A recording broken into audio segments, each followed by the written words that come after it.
안녕하십니까.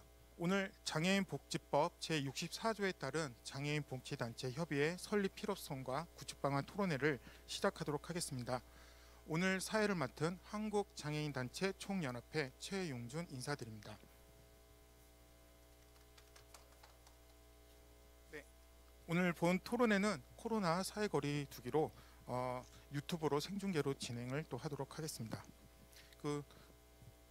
앞을 좀 지나가셔서 한국장애인단체 총연합회 홈페이지에 들어가시면 오늘 토론회 자료집이 지금 등록되어 있습니다. 이거 다운로드 받으셔서 오늘 토론회와 함께 봐주시면 좀 더 도움이 되실 것 같습니다. 오늘 토론회는 한국장애인단체 총연합회, 그리고 이상민 국회의원님, 그리고 이종성 국회의원님, 그리고 최혜영 국회의원님, 김혜지 국회의원님이 함께 공동 참여하여 공동 주최로 진행하고 있습니다. 바쁘신 가운데 오늘 참여해 주신 패널 분들과 오늘 또 상인 대표님께 감사의 말씀 좀 드리도록 하겠습니다. 오늘 시간 관계상 식수는 좀 생략하도록 하고요. 국민은혜도 좀 생략하고 먼저 오늘 참여해 주신 오늘 김낙한 상인 대표님의 인사말을 먼저 듣고 좀 진행하도록 하겠습니다. 상인 대표님 앞으로 좀 나와 주십시오.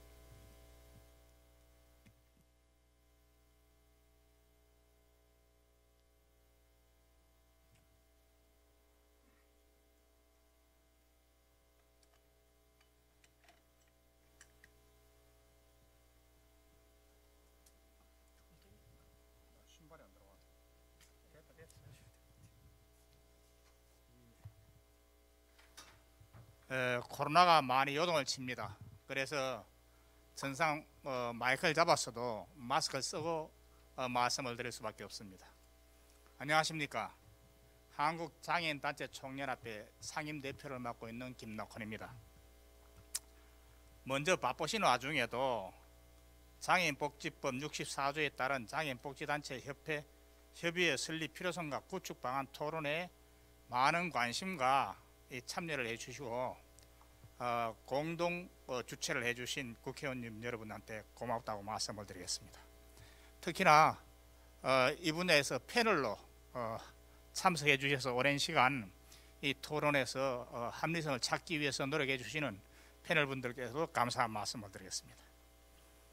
오늘 장애인 복지단체 협의회는 장애인복지법 64조 1항에 장애인복지단체의 활동을 지원하고 장애인의 복지를 향상하기 위하여 사회복지사업법에 따른 사회복지법인으로 설립할 수 있도록 명시되어 있습니다.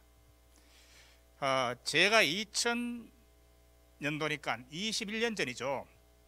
이걸 경상북도에 최초로 제가 설립하고 만드는 기억이 납니다. 그 이후로 우리 서울에 있는 장애인복지단체 협의회를 비롯해서 우리 교통장애인협회, 지체장애인협회, 한국농아인협회, 시각장애인연합회, 그리고 한국장애인 부모회 등 단체가 참여해서 추진하려고 구성도 하고 했습니다만은 뚜렷한 결과를 도출하지 못했었습니다.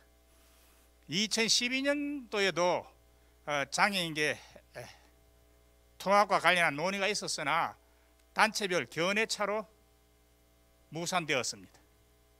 장애계는 한국장애인단체 총연합회, 한국장애인단체 총연맹, 전국장애인 차별철폐연대의 3개 우선 조직으로 구분되고 있고 이로 인해 장애계의 갈등 구조를 고착화시키고 있습니다.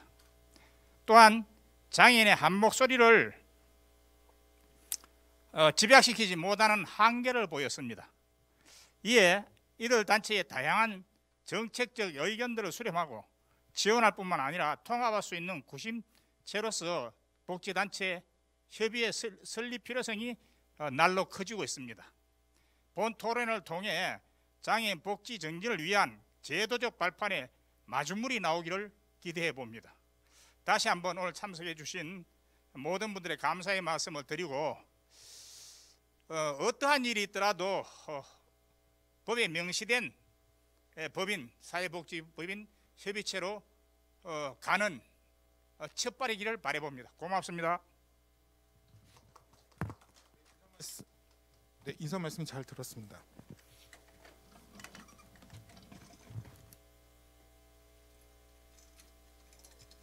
감사합니다.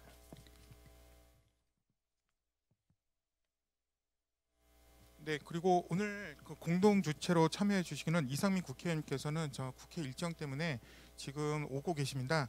그래서 나중에 오시면 따로 인사말을 좀 듣도록 하고요. 이종석 국회의원님께서는 그 2시 이전에 좀 먼저 들리셔서 인사말을 좀 해주시고 가셨습니다. 나중에 영상 편집본에서는 이종석 의원님 영상 포함해서 저희가 방송 좀 해드리도록 하겠습니다. 그리고 최영 국회의원님과 김혜지 국회의원님께서는 서면으로 좀 대체하는 걸 좀 양해를 좀 부탁해 주셨습니다. 오늘 본 토론회는 장애인복지법 64조 장애인복지단체 협의회를 설립할 수 있도록 규정되어 있습니다. 그러나 아직까지 협의회 구성과 관련하여 구체적인 진행 사항이 없어 저희 장총련에서는 이번 토론회를 통해 장애인복지법 제64조의 입법 배경 및 그리고 장애인복지단체 협의회의 필요성에 대해 논의할 예정입니다. 그럼 오늘 자장을 맡으신 대구대학교 조한진 교수님께 마이크를 넘겨 본 토론회를 좀 진행하도록 하겠습니다. 네, 조한진 교수님 마이크 받아주십시오.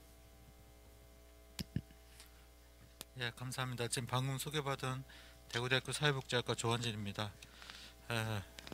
이렇게 코로나가 참 극성이긴 하지만 그럼에도 불구하고 오늘 그 다뤄야 될 주제가 참 중요한 주제이기 때문에 할 수밖에 없는 것 같습니다. 또 우리 유튜브를 통해서 시청하고 계신 분들의 열기도 뜨겁고요. 자, 그럼 오늘 그 순서를 맡아주실 분들을 제가 소개시켜 드리겠습니다.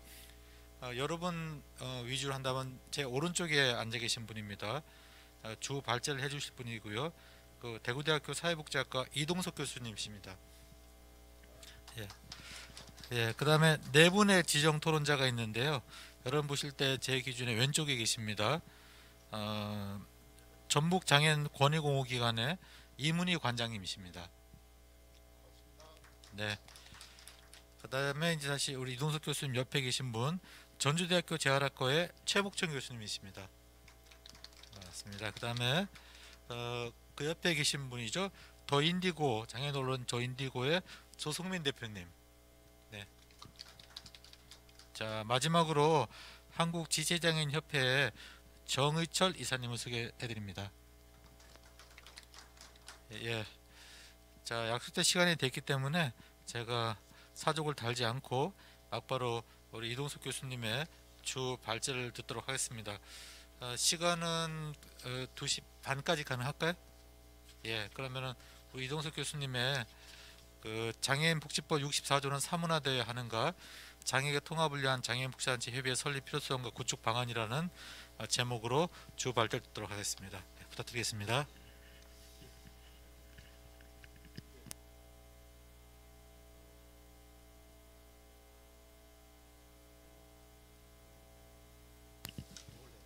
안 나오나요? 켰어요.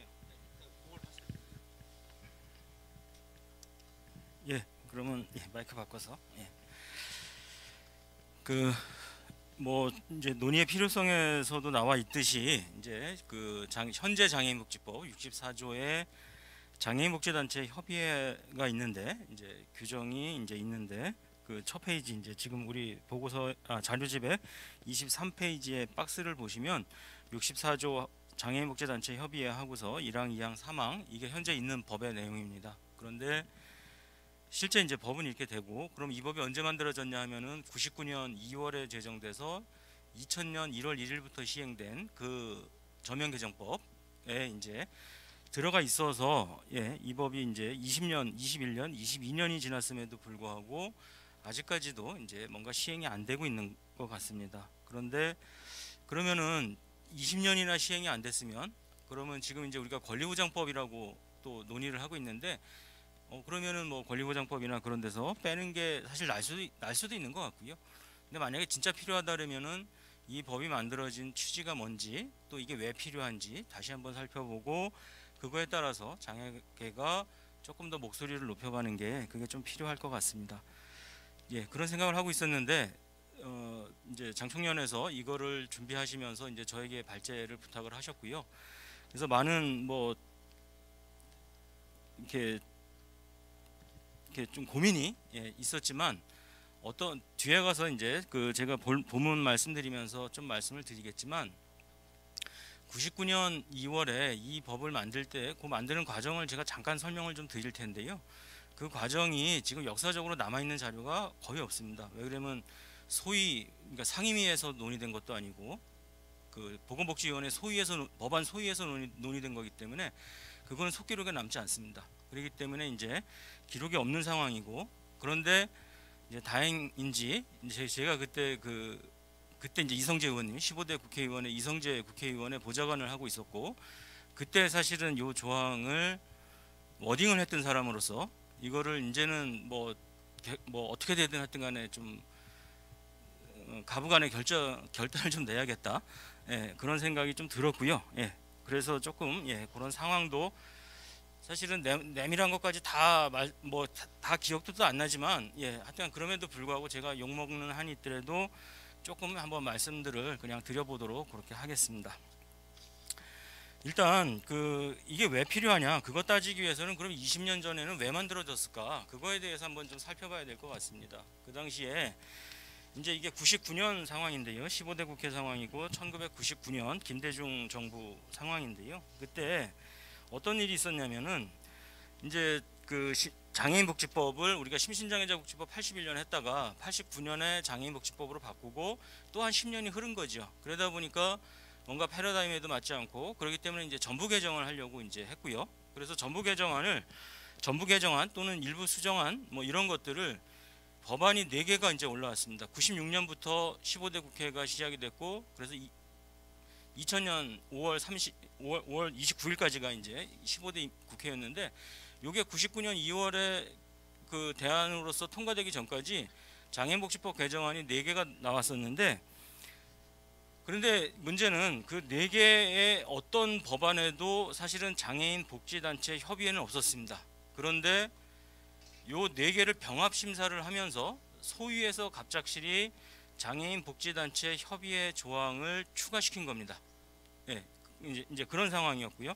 그럼 이제 그때 그럼 왜 이런 일이 있었냐 하면은 이제 이게 99년 2월이니까 그 전에 97년에 어떤 일이 있었냐면은 사회복지사업법 전부 개정안이 있었습니다. 역시 사회복지사업법이 그 70년대부터 만들어지고 이제 하다 보니까 너무 오래되고 하다 보니까 이제 전부 개정안을 만들었는데, 그때 법의 목표가 뭐였냐면은 전문성 강화와 민주성이었습니다.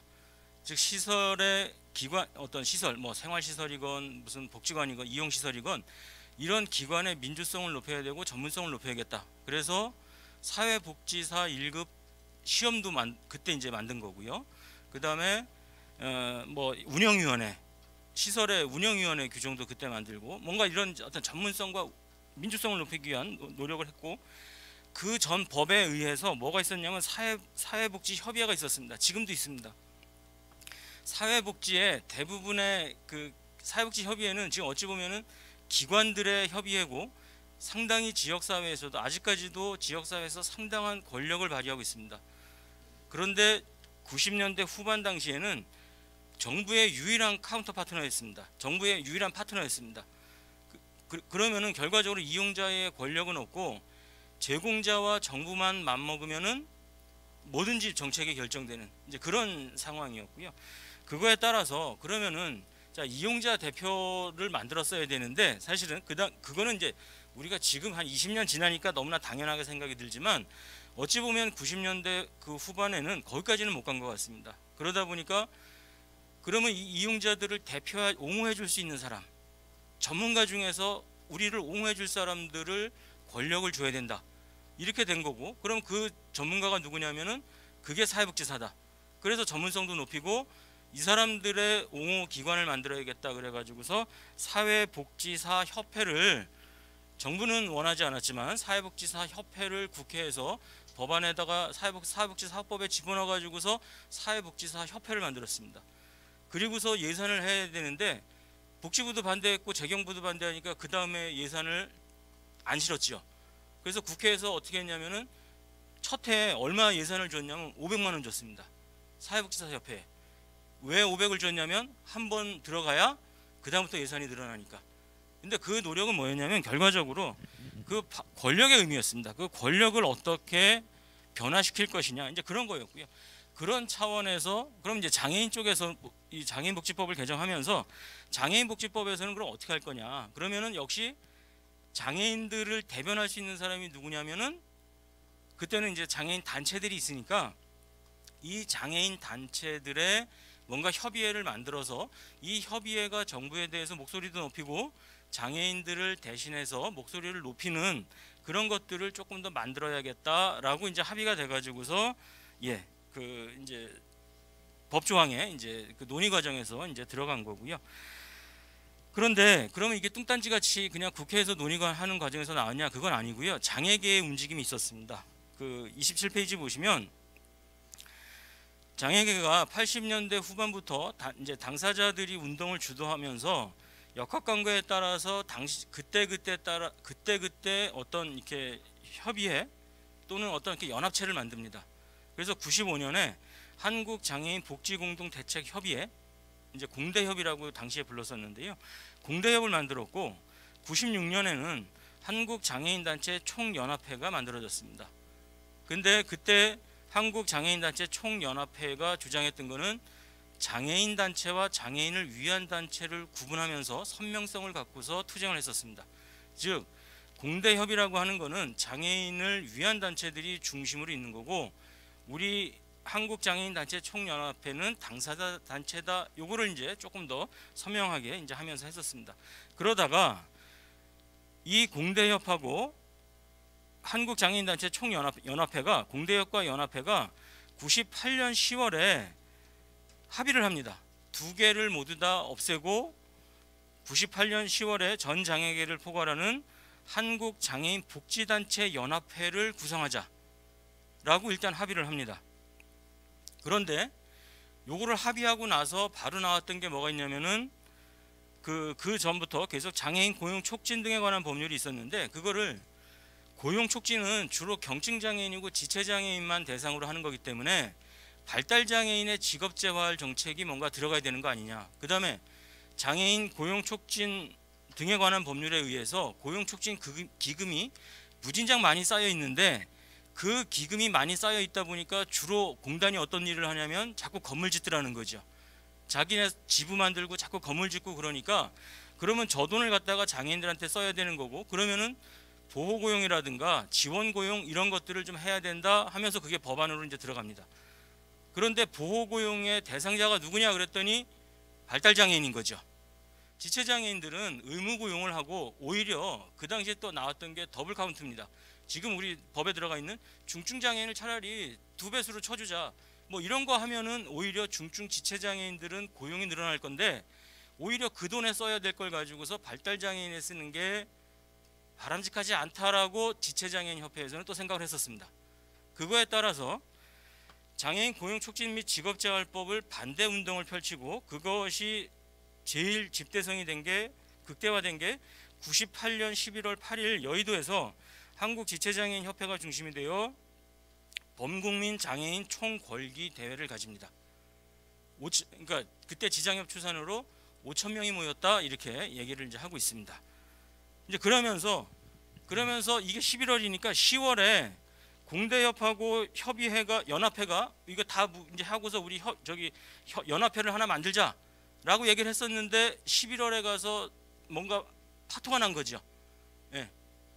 그런 이제 파토가 난 상황이고 그 파토가 난 상황에서 또 지금의 장총인 한국장애인단체 총연합회는 또 자체적으로 단체를 만듭니다. 예, 한국장총을 만듭니다.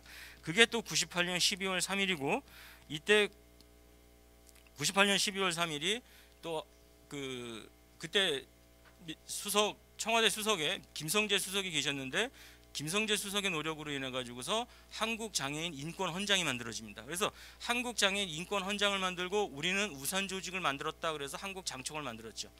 그러면 당연히 기장협을 포함한 기존의 한국장애인단체 총연합회에서는 뒤통수 맞았다고 생각할 거고 우리도 그럼 뭘 만들어야 된다 이렇게 되는 거죠. 그래서 다시 장총련을 또 만들게 이제 됩니다. 그런데 그건 이제 그 이후의 문제고요. 이제 이렇게 뭔가 이제 판이 어그러지면서 그때 이제 그 판이 어그러지면서 그 판이 어그러졌지만 그럼에도 불구하고 장애인복지법이 99년 2월 그 몇 개월 후에 개정 논의가 있었기 때문에 어차피 장애계가 합의한 거 그다음에 그 장애계가 합의해놓고 지금 상황에서는 판이 깨져서 작동은 못하겠지만 그래도 일단 법에는 넣어놔야 되지 않겠냐 해가지고서 한국 장애인 복지단체 연합회라는 것이 이제 들어가게 됐습니다. 근데 연합회가 아니라 이제 협의회라는 이름으로 이제 그래서 복지단체 협의회 그래서 하여튼 명칭 그렇게 들어갔습니다. 그렇게 해서 이제 들어갔고요. 그래서 이제 그렇다고 한다면 이게 이제 그 당시 상황으로 보면은 뭔가 그 당시에 단체의 역학관계에 의해서 그 당시에 사실 역학관계라고 하는 거는 이제 대표들 간의 문제지요. 사실은 이게 이제 장애 민중하고는 아무 상관없이 그 뭔가 권력을 잡았던 장애 단체의 대표자들의 어떤 그 이권 다툼으로 인해 가지고서 사실 협의회가 무산이 된 거고요. 이제 그 이후로 뭔가 계속 노력은 했다고는 하지만 사실은 이제 그 명확하게 된 건 아니죠. 그럼 이제 이런 상황에서 과연 협의회가 그럼 필요 없는지 그거에 대해서는 우리가 계속 좀 고민을 좀 해봐야 될 것 같습니다. 그런데 제가 생각하기에 장애복지단체 협의회 설립의 필요성은 뭐 무수히 많을 수 있는데요. 그 중에 이제 첫 번째 하나가 강력한 힘을 발휘할 수 있는 정부 대응 기구 카운터파트로서 좀 필요하다는 것 같습니다. 그래서 아까 말씀드린 사회복지사협회라든가 그런 거 만드는 거는 결과적으로 당사자의 파워를 높이기 위한 건데 그 당사자의 파워를 높이기 위해서는 당연히 장애인 단체가 어떤 하나로 됐을 때 물론 다양한 목소리를 없애자는 얘기는 절대 아니고요. 그 다양한 목소리 속에서 어떻게든 뭔가 결정이 되면 그 하나의 목소리를 갖고서 정부에 요구할 수 있는 그런 대응 기구 설립은 당연히 필요하기 때문에 이제 그 협의회가 필요한 것 같고요. 뭐 제가 외국을 뭐 잘 알지 못하지만 영국 같은 경우 보니까 Disability Rights UK가 이제 2012년에 이제 통합돼서 만들어졌는데요. 이게 그 이후로도 여기 보면은 상당히 정부에 대해서 활발한 목소리를 내고 있는 것 같습니다. 그다음에 이제 두 번째가 장애 운동의 역사를 쭉 보면 이제 지금 어쨌거나 지금 현 단계로 세 개의 우산 조직이 있는 거죠. 한국장총, 장총련, 전장련이 있는 건데 처음에는 전장련하고 장총련이 같은 배를 탔다가 그래서 아까 두 개 그 공대협하고 저기 연합회가 있었는데 그 이후에 이제 또 갈라지고 그러다가 2000년도 넘어가면서 다시 또 당사자주의와 민중주의가 이제 나눠지는 거죠. 그래서 2007년에 그래서 전장련이 생기면서 지금 현재는 어쨌거나 세 개의 우산 조직이 있는 건데 과연 이제 이와 같이 그래서 이제 역사에 따라서 한국장총은 장애인 권리와 관련된 정책 및 입법 운동을 주로 하고 있고 장총련은 당사자주의에 입각하여 모든 측면에서의 장애인 당사자 참여 운동을 전개하고 있고 전장련은 민중운동 세력과 연대를 통해 장애인의 권리를 높이고자 하고 있습니다. 그런데 이 세 주장이 다 장단점이 당연히 있는 거고요. 그렇기 때문에 조금 더 그 세 개의 우산 조직이 존재하기보다는 이들의 이제 협의체 또는 뭐 연합단체로서의 세력화, 인파워먼트를 이룰 필요성이 당연히 있기 때문에 협의회 설립이 필요한 것 같습니다. 그 다음에 세 번째가 지금 현재 우리나라 장애인 단체라고 하는 장애인 단체들이 설립 기반이 뭐냐면은 우리가 당사자 단체라고 하는 단체들도 설립 존재 기반이 뭐냐면 다 손상의 정체성입니다. 즉 지체 내가 사지가 불편하기 때문에 지체장애인 협회고 발달이 지체되어 있기 때문에 그런데 당사자들은 못 나가고 그 부모들이 나가기 때문에 부모연대, 부모회 이렇게 나누고 있는 거고요. 눈이 불편하다고 해서 시각장애인 협회를 만들고 있는 겁니다.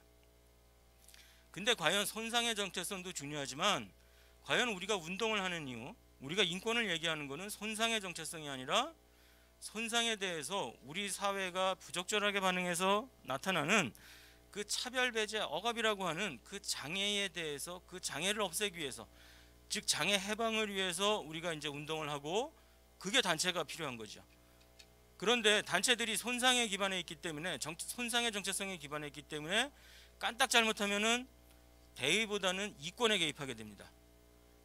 그렇기 때문에 손상의 정체성이 아니라 장애의 정체성으로서 운동을 해야 된다. 그렇다고 하면은 지금 15개의 장애 유형 이거는 손상에 기반한 거니까 이건 아무 의미 없는 겁니다. 그렇다고 하면은 결과적으로는 이제 어떤 대의 명분을 갖고서 우리가 얘기할 거냐, 이제 그거에 따라서 이제 단체를 재편할 필요가 있는 거고요. 그런 재편의 측면에서도 그 협의회가 이제 의미가 있는 것 같습니다. 그다음에 네 번째가 이제 유엔 장애인 권리 협약이 벌써 우리가 10년이 넘었습니다. 그런데 모니터링 기구나 이런 거를 처음에 독립적인 모니터링 기구 하니까 당연히 우리나라의 독립적인 모니터링 기구 할 게 인권위원회밖에 없으니까 인권위원회를 뒀지만, 인권위원회도 완벽하게 독립적인 기구는 아니죠. 그렇다고 한다면 사실은 그 독립적인 기구라고 하는 것이 장애인 단체일 수도 있는 겁니다. 그러면은 CRPD의 어떤 독립적인 이행 감독을 하고 모니터링을 하고 그런 것들을 사실은 정부 단체인 인권위원회보다는 오히려 협의회 같은 데서 하는 게 더 바람직할 수도 있습니다. 그런 차원에서도 이제 필요한 것 같습니다. 근데 재밌는 게 이런 게 있었더라고요. 실제로 유엔 아동 권리 협약을 채택을 하고 그거에 따라서 한국 정부에서 근데 이 당시의 상황이 뭐 아동들이 주체적으로 뭘 만들어야겠다고 생각한 건 아닌 것 같은데, 어쨌거나 91년도에 그 유엔 아동 권리 협약에 가입을 한 이후에 92년에 한국 아동 단체 협의회가 만들어지고요. 거기에 그 협의회의 설립 목적에 유엔 그 아동 권리 협약에 대한 이행을 모니터링한다, 이런 것들이 들어가 있습니다. 그런 차원에서 장애인 쪽에서도 유엔 CRPD를 모니터링하고 조금 더 이행을 촉진하기 위해서는 장애인 복지단체 협의회 설립이 필요하다, 그렇게 볼 수 있을 것 같습니다. 이제 그럼에도 불구하고 몇 가지 장애물 및 해결 반드시 존재할 거고요. 그거에 따른 좀 해결 방안을 우리가 모색해 볼 필요가 있을 것 같습니다. 쉽지 않은 일이지만 물리적 통합이 아닌 화학적 통합을 위한 장애 운동의 이제 목표 설정이 좀 필요할 것 같습니다. 그래서 아까 말씀드린 대로 지금 단체들이 손상에 기반한 정체성에서 움직이다 보니까 자꾸 이권에 개입한다, 뭔가 자기네 이기주의다. 그래서 발달장애인 나오면은 지체 쪽에서 저거 우리 거 뺏어가는 거 아니냐, 이런 얘기 나오는 거고, 또 지체적 하면은 또 발달 쪽에서는 아무것도 모르는 사람들이 지네가 장애 쪽에서 뭘 한다라고 얘기를 하고, 그러니까 우리는 저기 지체 단체 쪽 못 믿겠으니까 우리는 그냥 차라리 국가가 해주세요, 아니면 저 사회복지사 전문가들이 해주세요, 이런 얘기가 나오고 있는 거죠. 그렇기 때문에 이제 조금 더 장애인 운동의 목표를 명확하게 이제 해야 될 것 같습니다. 그거는 당연히 장애인이 주체성을 갖는 사회 통합 또는 어쨌거나 주류적 인간으로 사는 거, 그런 것들이 우리의 목표가 돼야 될 것 같습니다. 그다음에 이제 지도 체제가 아마 조금 더 어려움이 있을 것 같은데요. 이건 처음에는 어쩔 수 없이 집단 지도 체제로 가다가 2, 3년 후에는 총회원 직접 투표를 통해 대표와 공동위원을 선출하고, 그 민주적인 과정에서의 불협화음은 당연하다고 생각됩니다. 그 불협화음이 두려워서 뭔가 우리는 정치 행위 못하겠다, 민주주의 못하겠다, 그럴 필요는 없는 것 같고요. 뭔가 그 협의해 나가는 과정에서의 불협화음은 당연한 거다, 그렇게 생각이 듭니다. 그 다음에 이제 주요 활동은 당연히 그 목표 설정에 따라서 이제 정해질 텐데요. 그래서 제 개인적인 의견으로는 그냥 단위 사업은 모두 개별 단체에 위임하고, 협의회는 단체 지원 업무와 정책 업무, 정치 세력화 업무에 집중하면 좋겠다, 그런 생각이 들었고요. 그 다음에 현재 그래서 참고로 좀 봤더니 우리나라 청소년 기본법에 청소년 단체 협의회가 있더라고요. 법정 장치로 되어 있는데 거기에 활동이 이렇게 11가지로 되어 있습니다. 거기 보면 외국 단체와의 교류도 있고 남북 청소년 교류 지원 이런 것도 있는데 이런 것도 사실은 개별 단체가 할 수 있는 게 아니기 때문에 우리 협의회가 충분히 요 정도 아마 업무를 할 수 있지 않을까, 그런 생각이 들었습니다. 지금까지 이제 쭉 제가 말씀을 드렸고요. 그냥 정리하자면 어쨌거나 협의회가 하나의 목소리를 내기 위해서 좀 필요한 것 같고, 그렇다고 하나의 목소리가 다양성을 절대 배제하지 않는 말씀은 절대 아닌 거, 그건 다 이해하실 것 같습니다.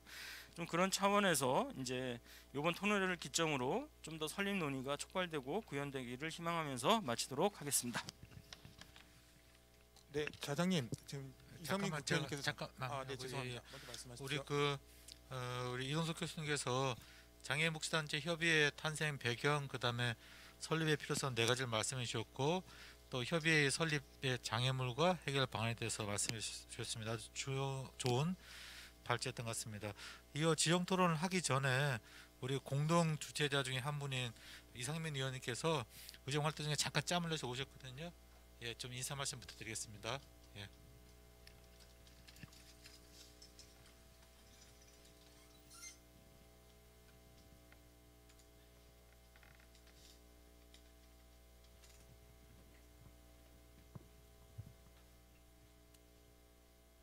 마스크 벗어도 되죠? 예? 예, 예.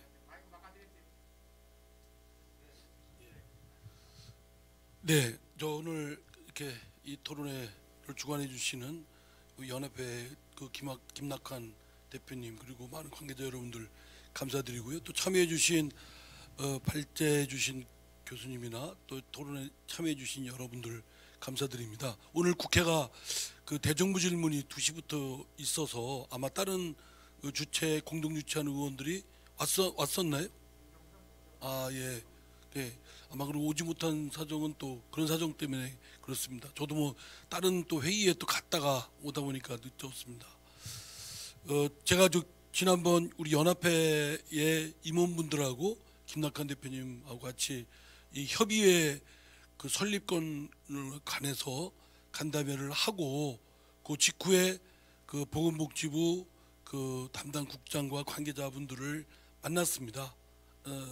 그 반응은 다 세세히 말씀 안 드리지만 하여튼 뭐 통합이 어렵다 뭐 등 뭐 어떻다 이런 난색 투표하고 지금까지 여러 노력이 있었지만 뭐 쉽지 않다라는 그런 뉘앙스로 말씀들이 있었는데 근데 이거는 통합하자는 게 아니지 않습니까? 협의회 그 복지단체 장애인 복지단체가 각각 있는데 경우에 따라서는 따로 또 같이 또 힘을 모을 때는 또 힘을 모으고 또 그 각각의 단체별로 또 그런 자율성과 정체성을 가지고 또 활동하고 뭐 이런 취지인데 그거는 그 정부 입장도 오히려 편하지 않을까.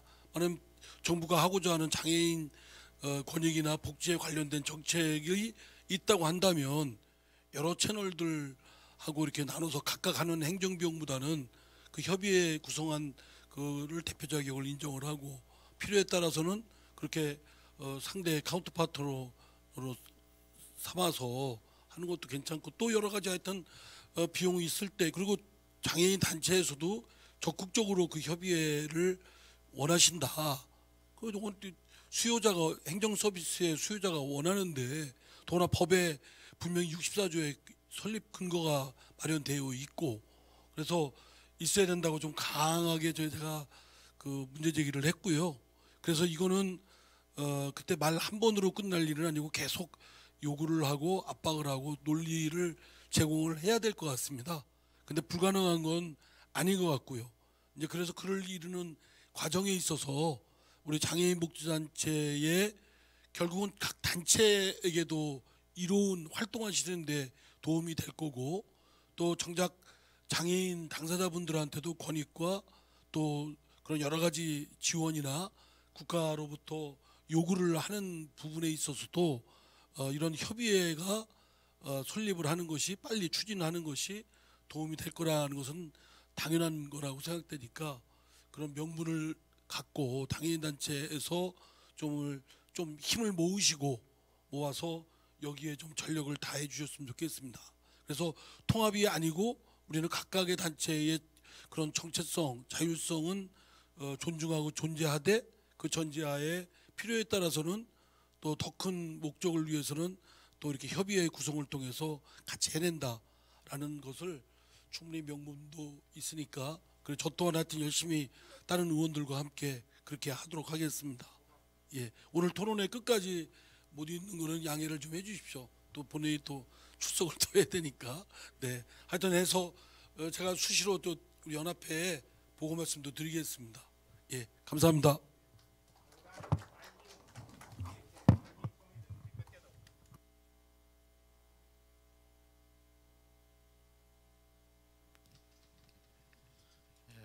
바쁘신데 짬을 내서 와서 이상민 의원 감사드립니다. 자, 이어서 지정 토론 내분 토론 듣기 전에 이거 다음에 종합 토론 있지 않습니까? 우리 사회 선생님 이 질문은 어떤 식으로 받기로 했나요? 네, 잘 못 들었습니다. 질문을 어떤 식으로 받기로 했습니까 지금? 저희 질문이요? 예, 질문은 일단 저희가 유튜브 상에 지금 네. 지금 내보내고 있는데 유튜브 그쪽으로 상에 통해서 만약에 글이 좀 남겨지면 예, 제가 그거를 차장님께 좀 전달 좀 해드리도록 하겠습니다. 알겠습니다. 네. 자, 그래서 이 네 분의 지정 토론 다음에 막바로 우리 유튜브 지금 세바우 TV에서 유튜브 지금 223명이 시청 중이신다. 나 이렇게 많을 줄 몰랐어. 예, 보시는 분 중에서 질문 있으시면은 우리 진행하시는 분들께 말씀해 주시면은 제가 적절히 질문 대답을 하도록 할 테니까 그것도 마음에 새기고 있으시면 되겠습니다. 자, 그럼 이어서 네 분의 지정 토론을 듣도록 하겠습니다. 가장 먼저는 우리 전북 장애인 권익공익기관에서 오신 이문희 관장님이십니다. 원래 15분인데 시간 관계상 13분. 예, 부탁드리겠습니다. 예, 관장 부탁드리겠습니다. 예, 13분 내 저도 다 얘기를 했으면 좋겠는데 제가 얘기하지 못하는 것들은 자료집을 좀 참고해 주시기 바랍니다. 현재 장애복지법 64조가 발제자께서 강조하신 것처럼 사문화가 되어 있고 저 개인적 생각으로는 이것은 국가적 차원의 정책적 방임이라고 저는 단정 짓고 있습니다. 그 필요성은 충분히 발제자께서도 강조한 것에 저는 동의를 합니다. 근데 이제 그 장애인 단체가 제 역할을 하고 있는지 그러한 비판이 있는 것도 사실이어서 이 국제문서에서는 장애인 단체의 역할, 특히 이제 이번 세미나와 좀 적용을 시킨다면 장애인 복지단체 협의회는 어떤 역할을 해야 되는지에 대한 생각을 먼저 기본적으로 짚고 넘어가야 될 것 같습니다. 지금은 자꾸 하신 그 연세대 이익석 교수님께서 장애인 단체는 그 추구하는 이익이 회원만의 이익이 아니라 불특정 다수의 장애인에게 그 이익이 공유되므로 비영리 조직으로서의 공익단체라고 성격은 규정을 했는데 이것은 학자의 그 이론적 결론이고 법률적으로나 또는 국제적 합의를 이룬 총괄적 정의를 찾아보긴 힘든 상태입니다. 그 장애인에 관한 국제문서가 여러 가지 있는데 그 중에 장애인의 기회평등화에 관한 표준규칙 1993년에 발표가 됐죠. 아태장애인 10년 행동계획, 그리고 비와코 새천년 행동계획, 그리고 장애인 권리협약 등이 있는데 장애인 조직에 관해서 비교적 상세히 그 언급된 문서는 장애인의 기회평등화에 관한 표준규칙에 잘 나와 있습니다. 여기서 그 회원국은 장애인단체와 지속적인 대화와 장려 지원을 해야 되며 정부 정책개발에서의 역할, 인식과 참여 보장, 장애인 단체의 역할 규정, 회원 간의 상호 지원, 자문 역할 수행, 정보 교환, 그리고 대표성 규정, 그리고 지방 장애인 단체의 역할도 언급을 하고 있습니다. 근데 우리가 여기서 이제 조금 눈여겨 봐야 될 사항은 장애인 단체의 역할이 제가 분석해 보니까 한 6, 7가지가 되는 것 같아요. 첫 번째로는 장애인의 욕구를 밝히는 것입니다. 두 번째는 그 중에 성결 과제를 밝히는 것이고요. 그리고 세 번째로는 장애인 생활에 관한 서비스, 그리고 조치 계획, 그리고 다섯 번째로 집행 및 평가에 장애인 단체가 참여하는 것이고 결론적으로 사회인식 변화에 기여하는 것이라고 밝히고 있습니다. 그래서 그 장애인단체 복지협의회는 이제 7가지의 그런 그 역할을 충분히 수행할 수 있는 조직으로 구성이 돼야 된다고 저는 생각을 합니다. 그리고 또 지금까지 우리 국내 장애인 단체들이 법률 재개정 과정 중에서 굉장히 많은 활동과 여러 가지 그 업무 해결 그 분야를 제가 한번 살펴보니까 여기서 나타난 것은 그 정보 수집, 생산 공유 및 확산, 그리고 문제 제기를 통한 사회 이슈와 연대 활동, 인식 개선 활동, 국제 교류 활동, 장애인 권익을 위한 대변인 역할, 기초적 욕구의 조사 및 학술 활동, 점검, 평가 및 감시, 전문적 자문 및 대안 제시 이렇게 요약을 할 수가 있습니다. 그래서 앞으로 그 장애인복지단체 협의회가 좀 구성되고 그 업무 과제가 부여될 텐데 그때 이런 것들이 좀 적용되면 굉장히 좋겠다고 생각을 합니다. 그리고 장애인복지단체 협의회의 그 탄생 비화를 제가 듣는데 우리 발제자님 뭐 출생의 비밀이 있는 것처럼 드라마를 보는 기분 같았습니다. 그 이제 제가 눈을 좀 관심이 가는 분야가 이전에 그 장애인복지법 제45조에 장애인 단체와 장애인을 위한 단체가 분리되었다는 사실입니다. 근데 지금은 이렇게 장애인을 위한 단체, 장애인 단체가 분리되지 않고 있지만 현재도 그것이 적용되는 게 코이카 사업의 자부담을 그 비율을 결정한 데 적용되는 게 아직도 이 구분이 적용되고 있더라고요. 그래서 한번 정한 그 정책이 유효하게 사용되어지는 것도 있다는 것을 말씀드리고 싶습니다. 우리 발제자 교수님께서 국회 보좌관을 하셨을 때 여러 가지 그 이제 이권 개입에 관한 그 이제 많은 민원을 처리하고 그런 문제를 지적하셨는데 저도 제 18대 국회 보좌관으로 있었을 때 그때도 역시 이런 문제를 갖고 있더라고요. 근데 이 사람들이 장애인 단체냐 장애인 단체를 빙자한 단체라는 것입니다. 그래서 저한테도 물건을 사달라고 하고 포항제 처리나 뭐 제 업무 중에 적지 않은 부분이 이 사람들을 이 물건을 어떻게 사지 않을 수 있는 방법을 가르쳐 달라고 이 단체가 진짜 있는 단체냐 하는 그런 문의가 굉장히 많이 왔고 그것을 처리하는데 적지 않은 그런 업무를 투여해야 됐습니다. 그렇다면은 또 지금도 이것이 계속되고 있느냐 보면 정책 활동을 빌미로 해서 각종 수입 사업에 개입을 하거나 개인적인 목적으로 악용하여 장애인들의 그 폐해가 발생하는 것으로 알려지고 있습니다.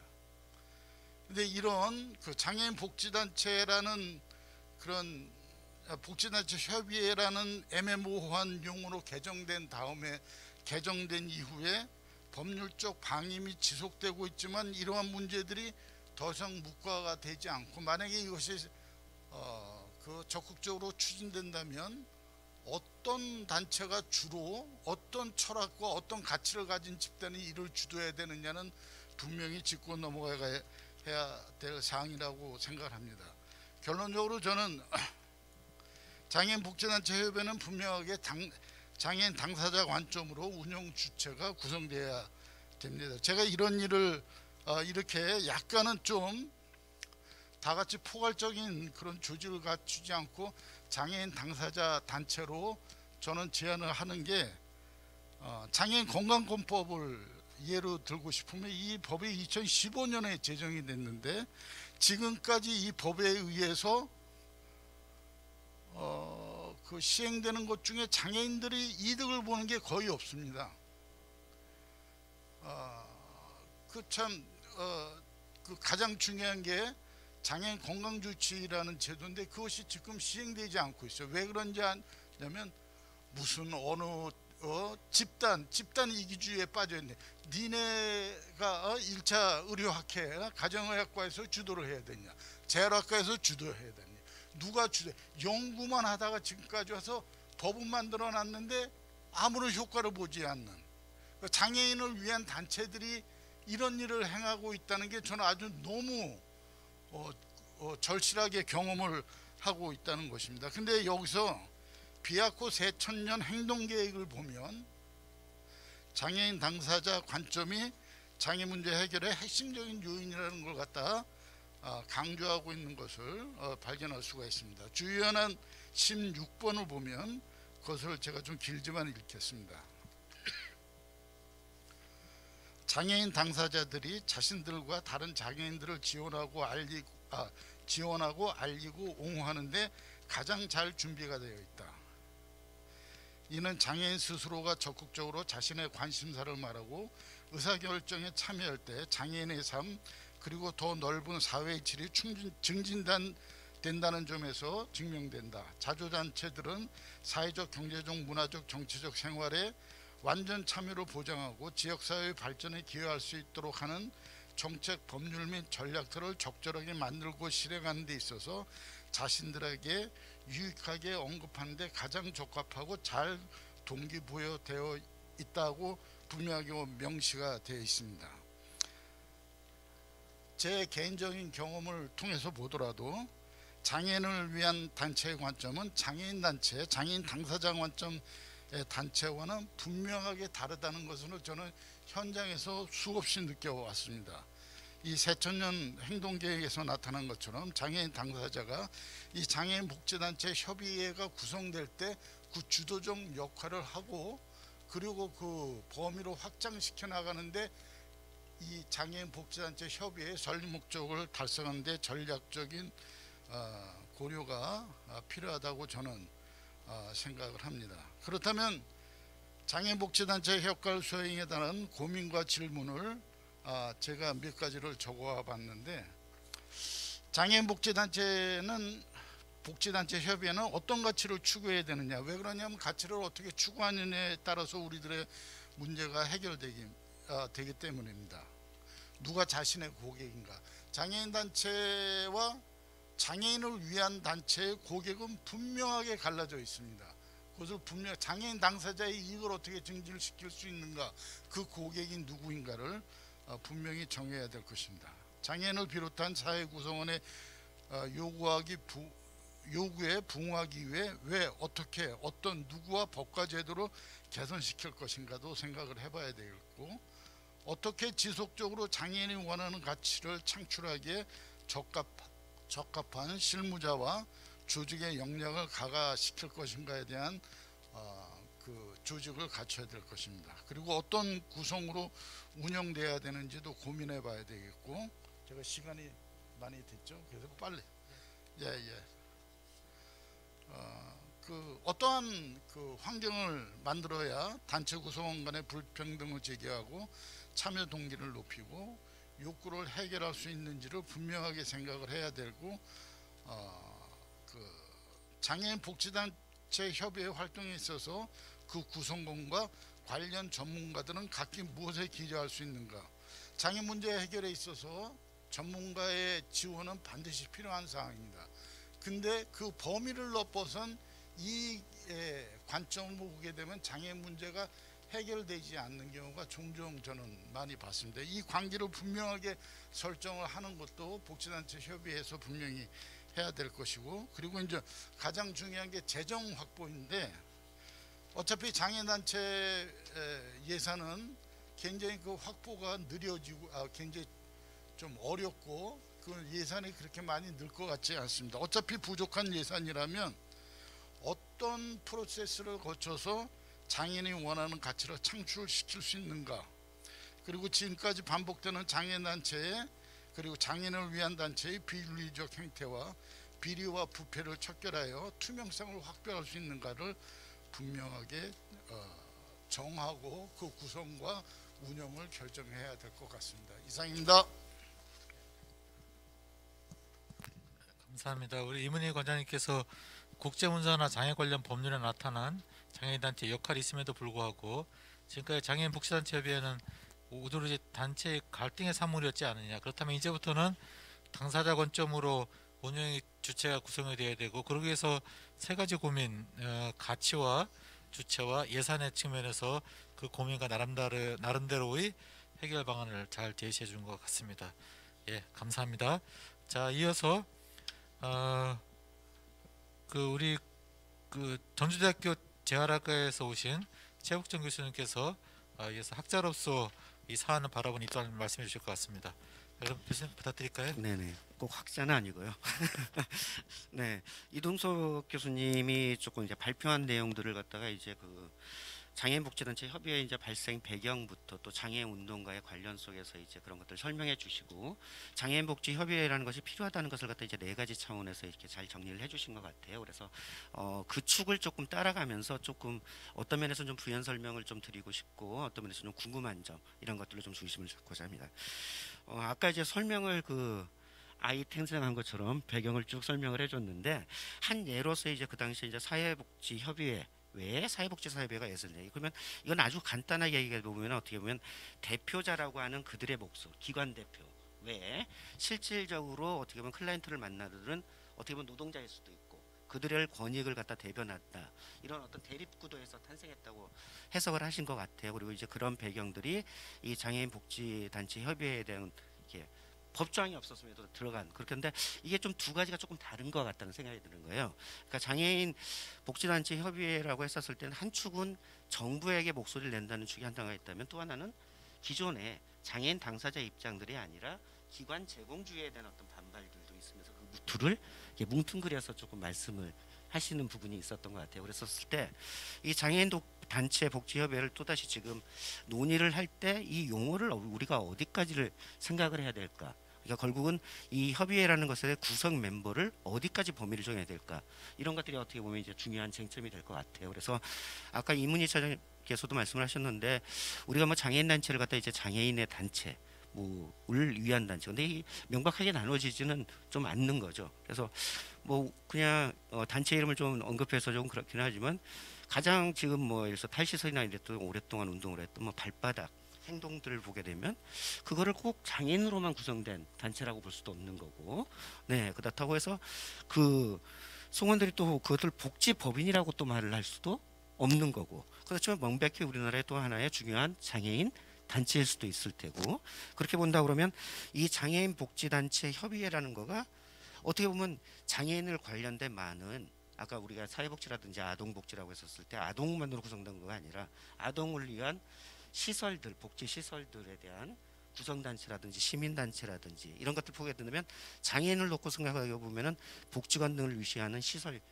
단체들도 있을 수도 있을 것 같고, 또 어떻게 보면 꼭 장애인으로만 구성되지 않았지만 어떤 탈시설이라든지 어떤 교육이라든지 이런 것을 이슈를 중심으로 해가지고 싸우는 단체들도 활동을 하는 거 있었을 때 우리가 장애인 복지단체 협의회를 어떻게 개념 정의를 할까가 이거 중요한 이슈가 되지 않을까.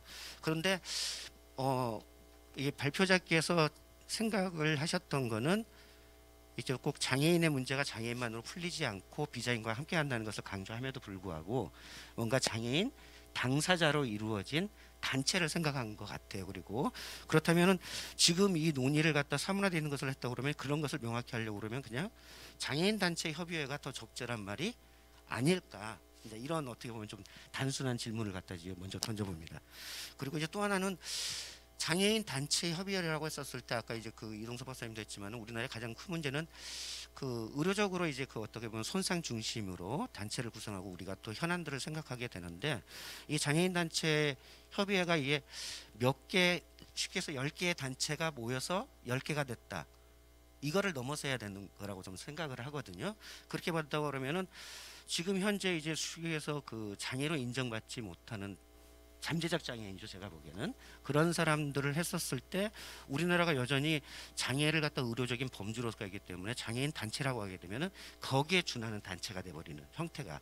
그러면은 이제 장애인 단체 이 복지단체 협의회를 구성을 했었을 때 지금의 장애인 단체라고 복지부가 인정하지 않는 그 그룹들을 어떻게 포섭해 가지고 같이 나갈 것인가, 이거가 굉장히 좀 중요한 것이 아닐까 이런 생각을 했습니다. 그다음에 이제 장애인 복지 단체 협의회에 대해서 이동섭 박사님이 4가지 축을 하는데 저는 중요한 것들을 다 짚고 계신다고 봐요. 그래서 이제 첫 번째는 물론 이동섭 박사님도 그렇게 생각하지는 않으실 거예요. 어떤 단체가 2개가 분화되어도 어떻게 보면 건강성이 있을 수가 있겠죠. 그렇지만은 뭔가 정부에 대해서 강력한 목소리를 낼 때는 결국은 집합적인 목소리가 중요하지 않을까. 그게 이제 첫 번째 지적이셔서 이제 특별히 언급은 않고요. 근데 이제 두 번째는 말씀하셨던 지금의 현종에서 이제 한국장총, 장총련, 그다음에 전장연 이게 크게 세 연대체로 구성이 되어 있는데 그 동안에 이것들이 어떤 생산적이고 서로 조금 긴장하면서 발전적이보다는 갈등 구조이고 그것들이 서로 배태적인 것들이 깔려 있다. 그랬기 때문에 이것들이 이제 단순한 조합이 아니라 좀 이제 화학적인 조합이 돼야 된다 이러는데.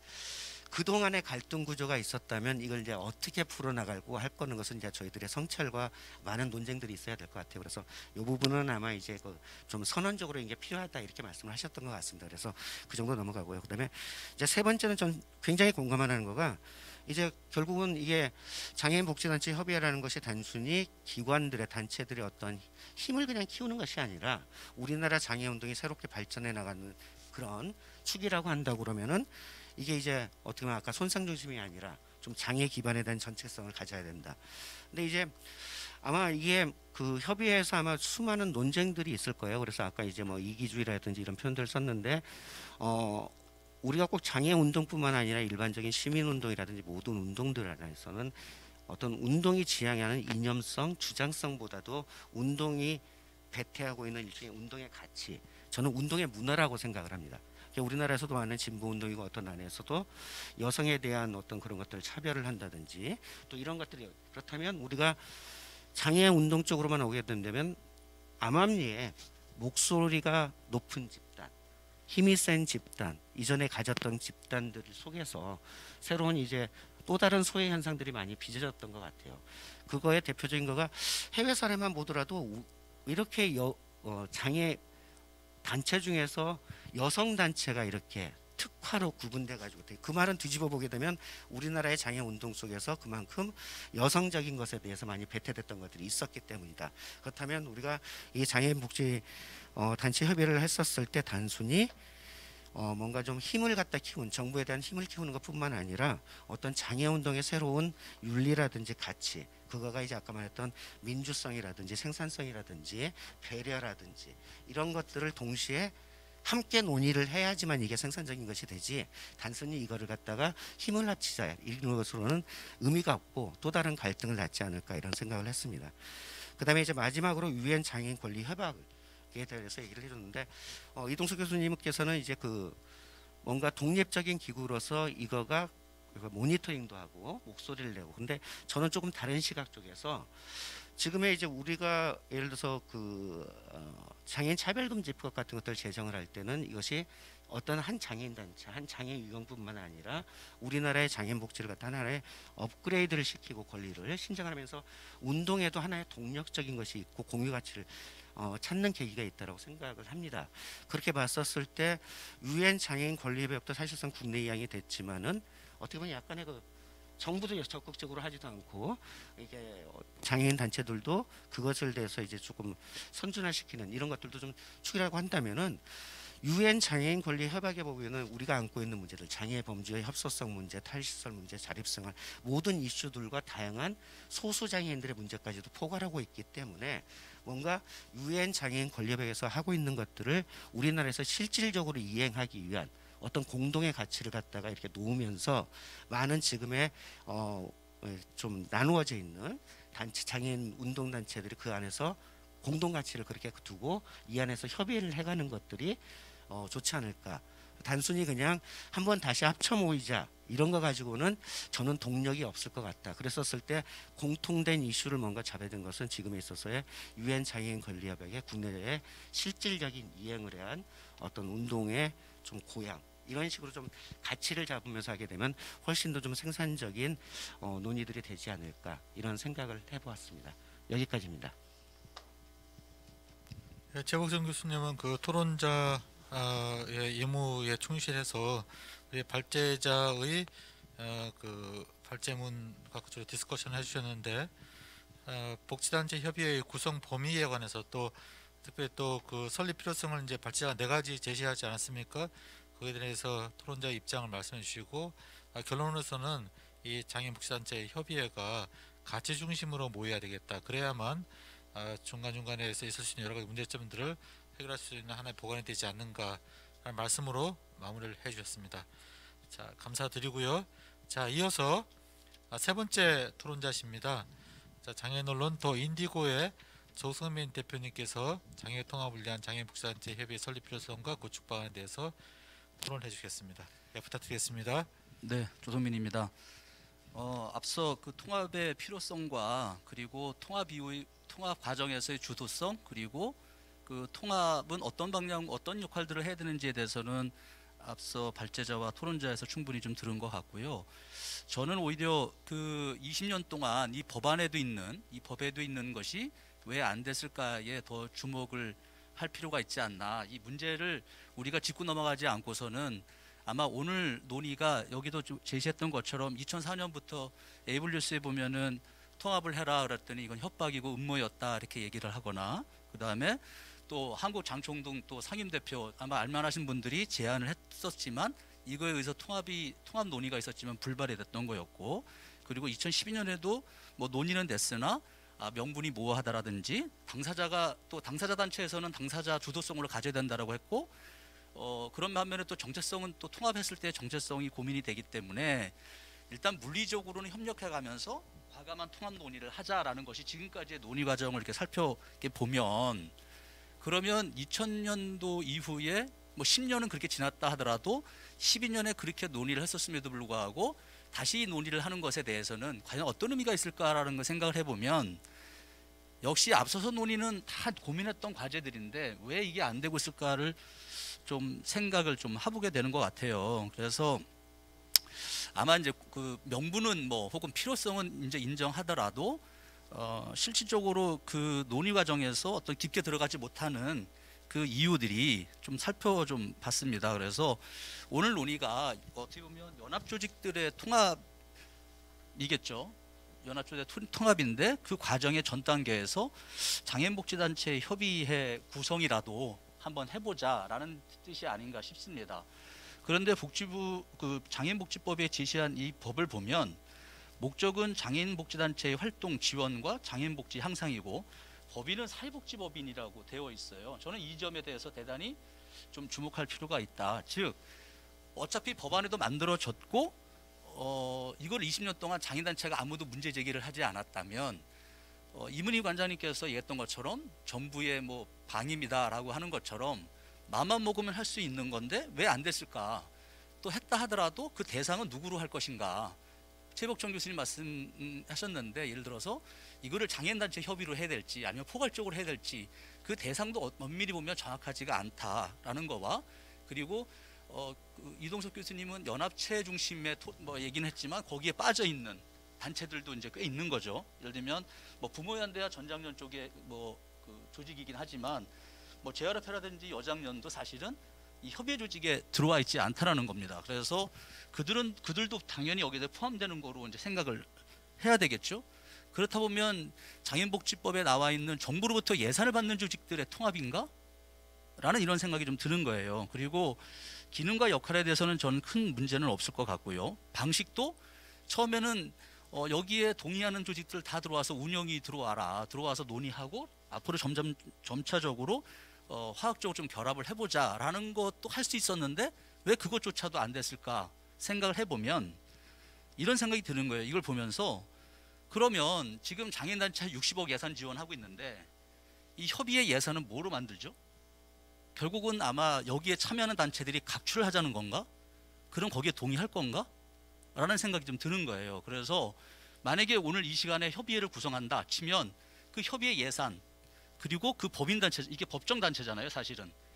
그럼 그건 누가 구성하고 어떤 예산을 갖고 할 것인가에 대한 논의도 지금 이루어지지 않았다.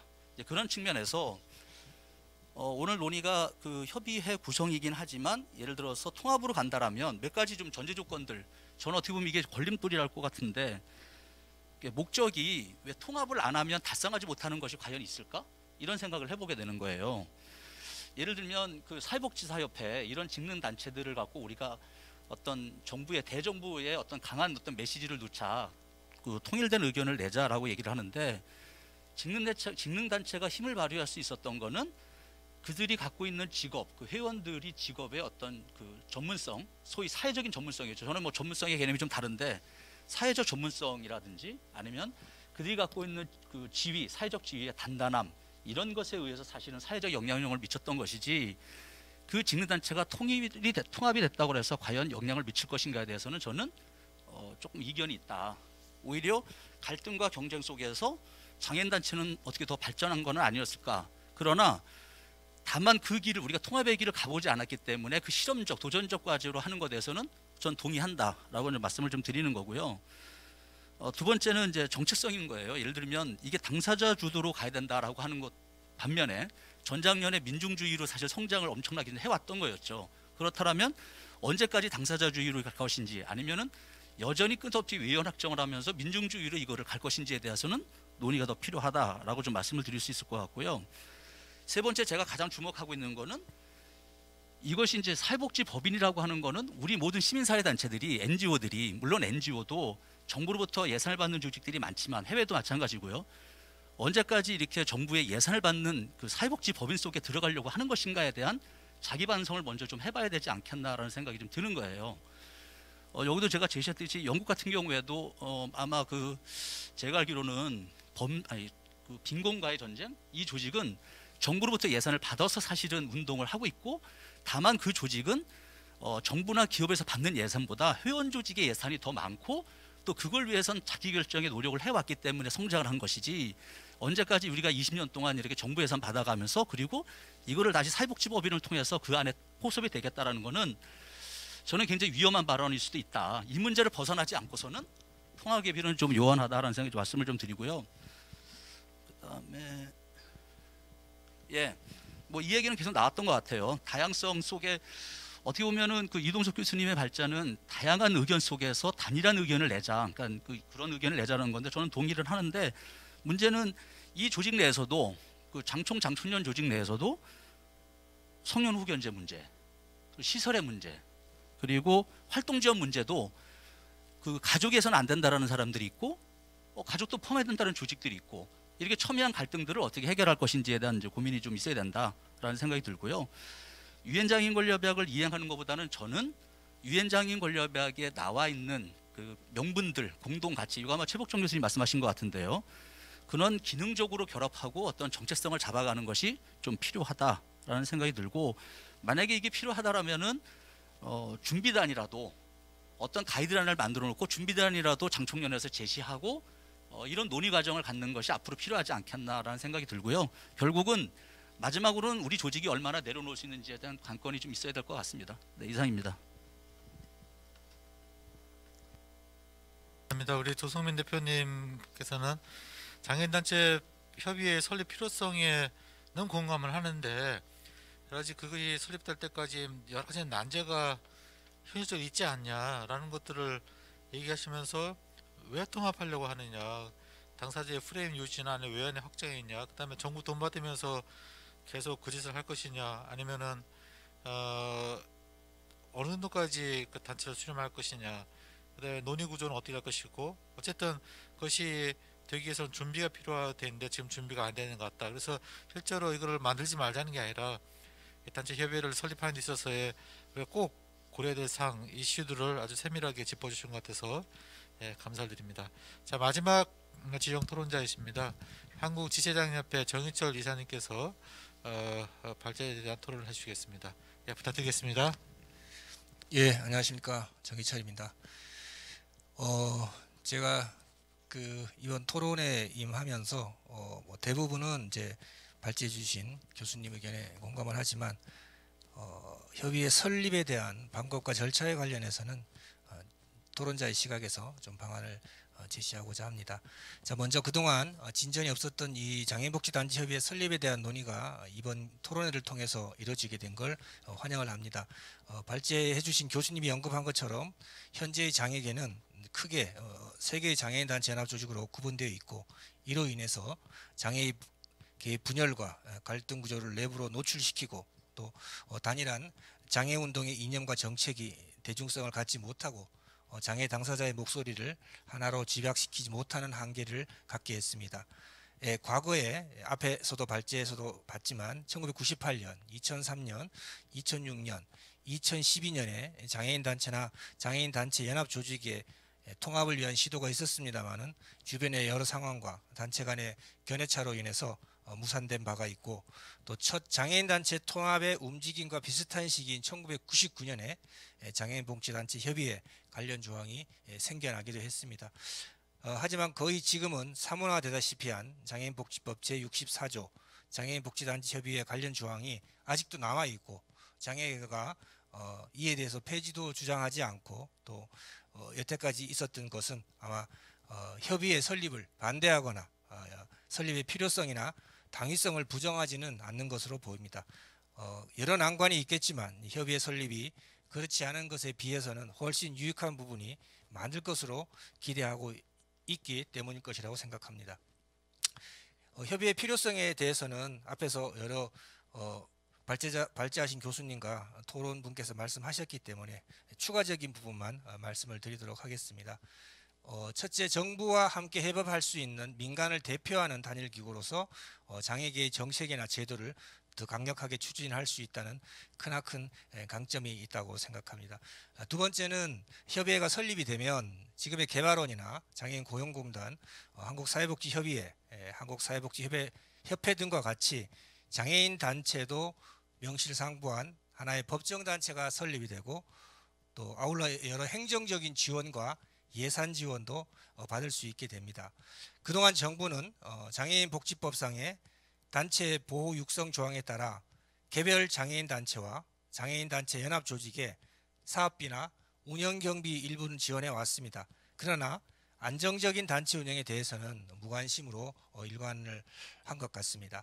그나마 협의회가 설립이 된다면 협의회 안정적 운영을 기반으로 운영될 것이고 건전한 단체를 중심으로 한 지원 방안도 열릴 것이라 전망을 합니다.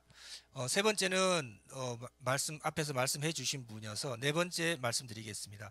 장애인 단체 간 이견 조율에 유리하다고 생각을 합니다. 우리나라 장애인 단체는 크게 유형별 단체와 직능별 단체로 구별이 되는데 그 운영과 기능이 서로 다른 것이 사실입니다. 그 장애인 복지라는 같은 영역 안에서도 서로 다른 사업의 우선순위나 중요도 그리고 실행 방식을 조율하는 데에는 하나의 협의회 조직 내에서 논의되고 결정하는 것이 바람직하다고 생각이 합니다. 가장 중요한 내용 같은데요. 앞에서 여러 가지 의견이 나왔습니다. 그러면 이 협의회 설립을 어떻게 할 것이냐인데요. 저는 발제문에서는 협의회 설립을 물리적 통합보다는 화학적 통합이 바람직하다고 하였습니다만은 하지만 장애인 단체나 장애인 단체 연합 조직이 추구하는 목적 역시 모두 다르고 한계가 있는 것이 사실입니다. 장애인 당사자의 참여만 강조되어서도 안 되고요. 또 전문적인 장애인 복지의 실천만 강조하는 것도 또한 장애인의 차별을 없애는 것만 강조하는 것도 상호 보완적이지 않으면 바람직한 장애인 복지 실현은 요원할 수 있습니다.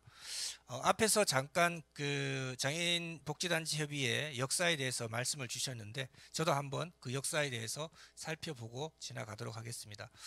1999년 이전 장애인 복지법에서는 장애인 복지를 증진하고 자립을 도모하기 위하여 장애인 단체 또는 장애인을 위한 단체를 보호 육성하고 이를 위해 개별 단체의 사업 또는 활동이나 그 시설에 대한 소요 경비의 일부 또는 전부를 보조할 수 있다라고 장애인 단체와 장애인을 위한 단체로 엄격히 용어가 분리되어 있었습니다.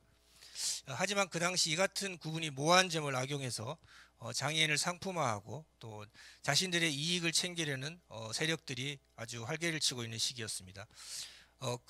그러니까 그 피해는 당연히 장애인 당사자에게 돌아갈 수밖에 없는 것이 분명한 사실이었죠. 모두가 하나같이 장애인 단체라고 얘기하고 또 동정심을 유발하고 구걸하는 형태로 각종 물품 강매 사업을 음성적으로 자행하고 있었기 때문입니다. 문제는 복지부에서조차도 이를 명확히 구분할 만한 근거를 갖고 있지 않았다는 겁니다. 당시 지장협은 1994년 2월 이를 근절하기 위해서 보건복지부에 장애인복지법 제45조를 근거로 장애인 단체와 장애인을 위한 단체의 법적 용어에 대한 구분 기준이 무엇인가에 대한 질의를 하게 되었습니다. 그런데 복지부의 답변은 장애인 단체는 장애인으로 구성한 단체를 말하며 장애인을 위한 단체는 장애인을 지원하기 위해 설립한 단체라는 애매한 답변만 돌아왔습니다. 지장협은 재차 그 이후에도 지속적인 공문서의 공방 끝에 장애인 단체라 함은 회원이 장애인이고 의결 구조와 대표자가 장애인이어야 하지 않느냐라고 국회에 국정 질의를 통해서 성격 구분을 요구하게 되었습니다. 그때서야 복지부는 지장협과 시각장애인 연합회, 농아인 협회가 장애인 단체라고 답변을 해왔습니다. 그 이후 복지부는 장애인 복지법 개정을 통해서 장애인 단체와 장애인을 위한 단체라는 용어를 삭제하고 장애인 복지단체라는 개념 자체가 모호한 용어로 바꾸어서 지금까지 존속하고 있는 것입니다. 이런 역사성을 비추어 볼 때 장애인 단체협의회 설립을 위해서는 주도적인 역할을 한 단체가 필요하지 않을까라는 생각을 합니다. 그렇다고 다른 장애인 단체나 장애인 단체 연합 조직을 배제하거나 무시한다는 얘기는 아닙니다.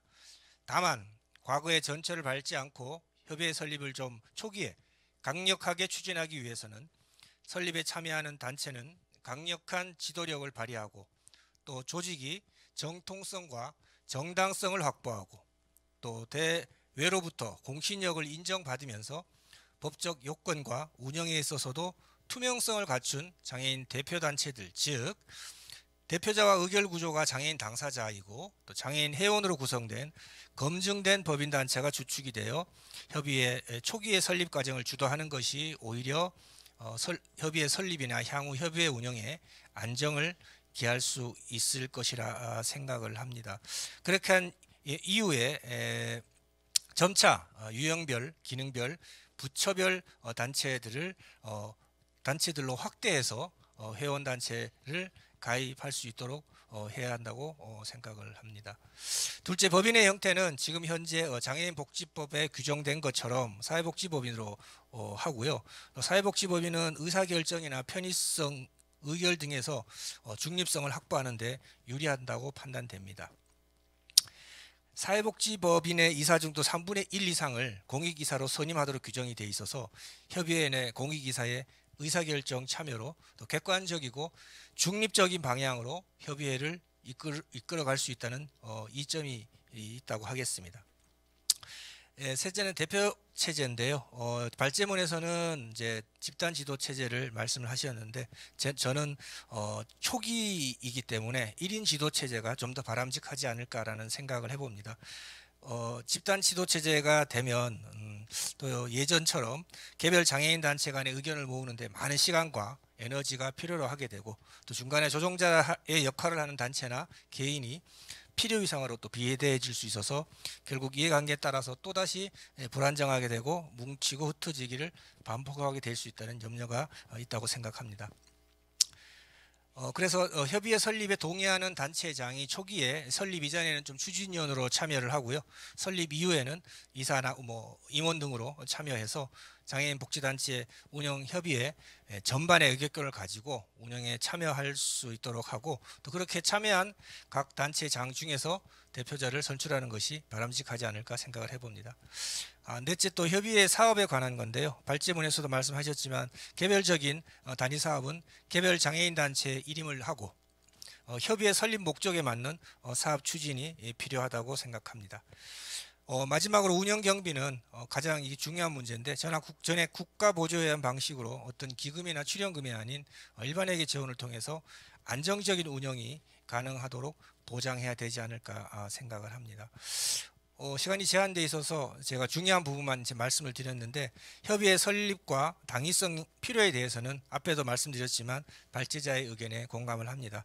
다만 설립의 방법과 절차 등에 대해서는 토론자의 관점에서 의견을 제시해 보았습니다. 바라건대 장애인복지단체 협의회 설립에 대한 과거의 시도와 실패의 경험을 되새기고 이를 거울 삼아서 이번 토론회를 계기로 설립에 대한 논의가 다시금 활발하고 추진력 있게 진행되어서 좋은 결실을 맺기를 소망합니다. 그러기 위해서는 개별 단체들의 기득권과 이익은 과감히 내려놓고 대의를 위한 일에 앞장서 나가야 할 것으로 사료됩니다. 감사합니다. 네, 감사합니다. 우리 정 이사님께서는 기업의 필요성에 공감한다는 전제를 하시면서 실제로 닥친 문제들을 말씀해 주시면서 일단은 이 장애인복지단체 협의회는 법정단체였으면 좋겠다. 그 다음에 사단법이었으면 좋겠다. 그 다음에 1인 지도체제가 바람직하다. 그리고 개별 단체와는 좀 다른 어떤 설립 목적에 맞는 사업을 추진할 필요가 있겠다. 그 다음에 운영 경비 안정성을 위해서 일반 회계 재원을 활용했으면 좋겠다. 이렇게 깔끔하게 남들의 의견을 정리해 주셨습니다. 자, 이어서 그러면 지금까지 이제 우리 이동숙 교수님의 발제와 네 분의 지정 토론을 들었고요. 지금 현재 332명이 이거 시청 중이거든요. 이거 오프라인에 모이자면 이렇게만큼 모일 장소도 없어. 근데 이게 온라인으로 모이다 보니까 이게 오히려 장점인 것 같아요. 또 중요한 이슈이기도 하고. 그래서 많은 분들이 시청해 주시면서 질문은 아닙니다만 코멘트를 해주셨어요. 그걸 일단 읽어드리고 그다음에 또 추가로 질문이 들어오거나 코멘트 있으면은 업됩니다. 일단 요거만 읽어드리고 나서 우리 그 토론자들 말씀 주신 것에 대해서 여러 이슈를 제안해 주셨거든요. 이성 교수님의 생각을 듣는 식으로 마무리해야 될 것 같은데요.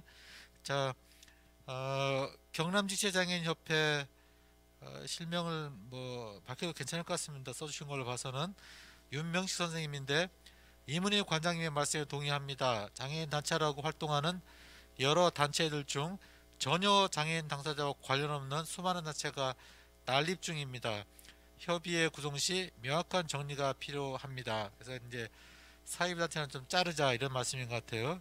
그 다음에 전윤선 선생님은 국가가 미처 못하는 장애 국민 일을 장애에 대한 일을 장애인 단체가 대신 하는데요. 대신 해주는 일마저 자부담을 요구하는 건 국가의 직무 유기입니다. 모든 공모사업은 자부담 폐지하고 인건비 비율을 정확하게 정해야 합니다. 의견 주셨습니다. 그 다음에 경기도 장애인 복지단체 연합회에 계신 분은 우리나라 사회복지 특히 장애인 복지의 많은 부분이 시설에 집중해 있는 상황에 당사자의 목소리를 대표하는 것은 매우 중요합니다.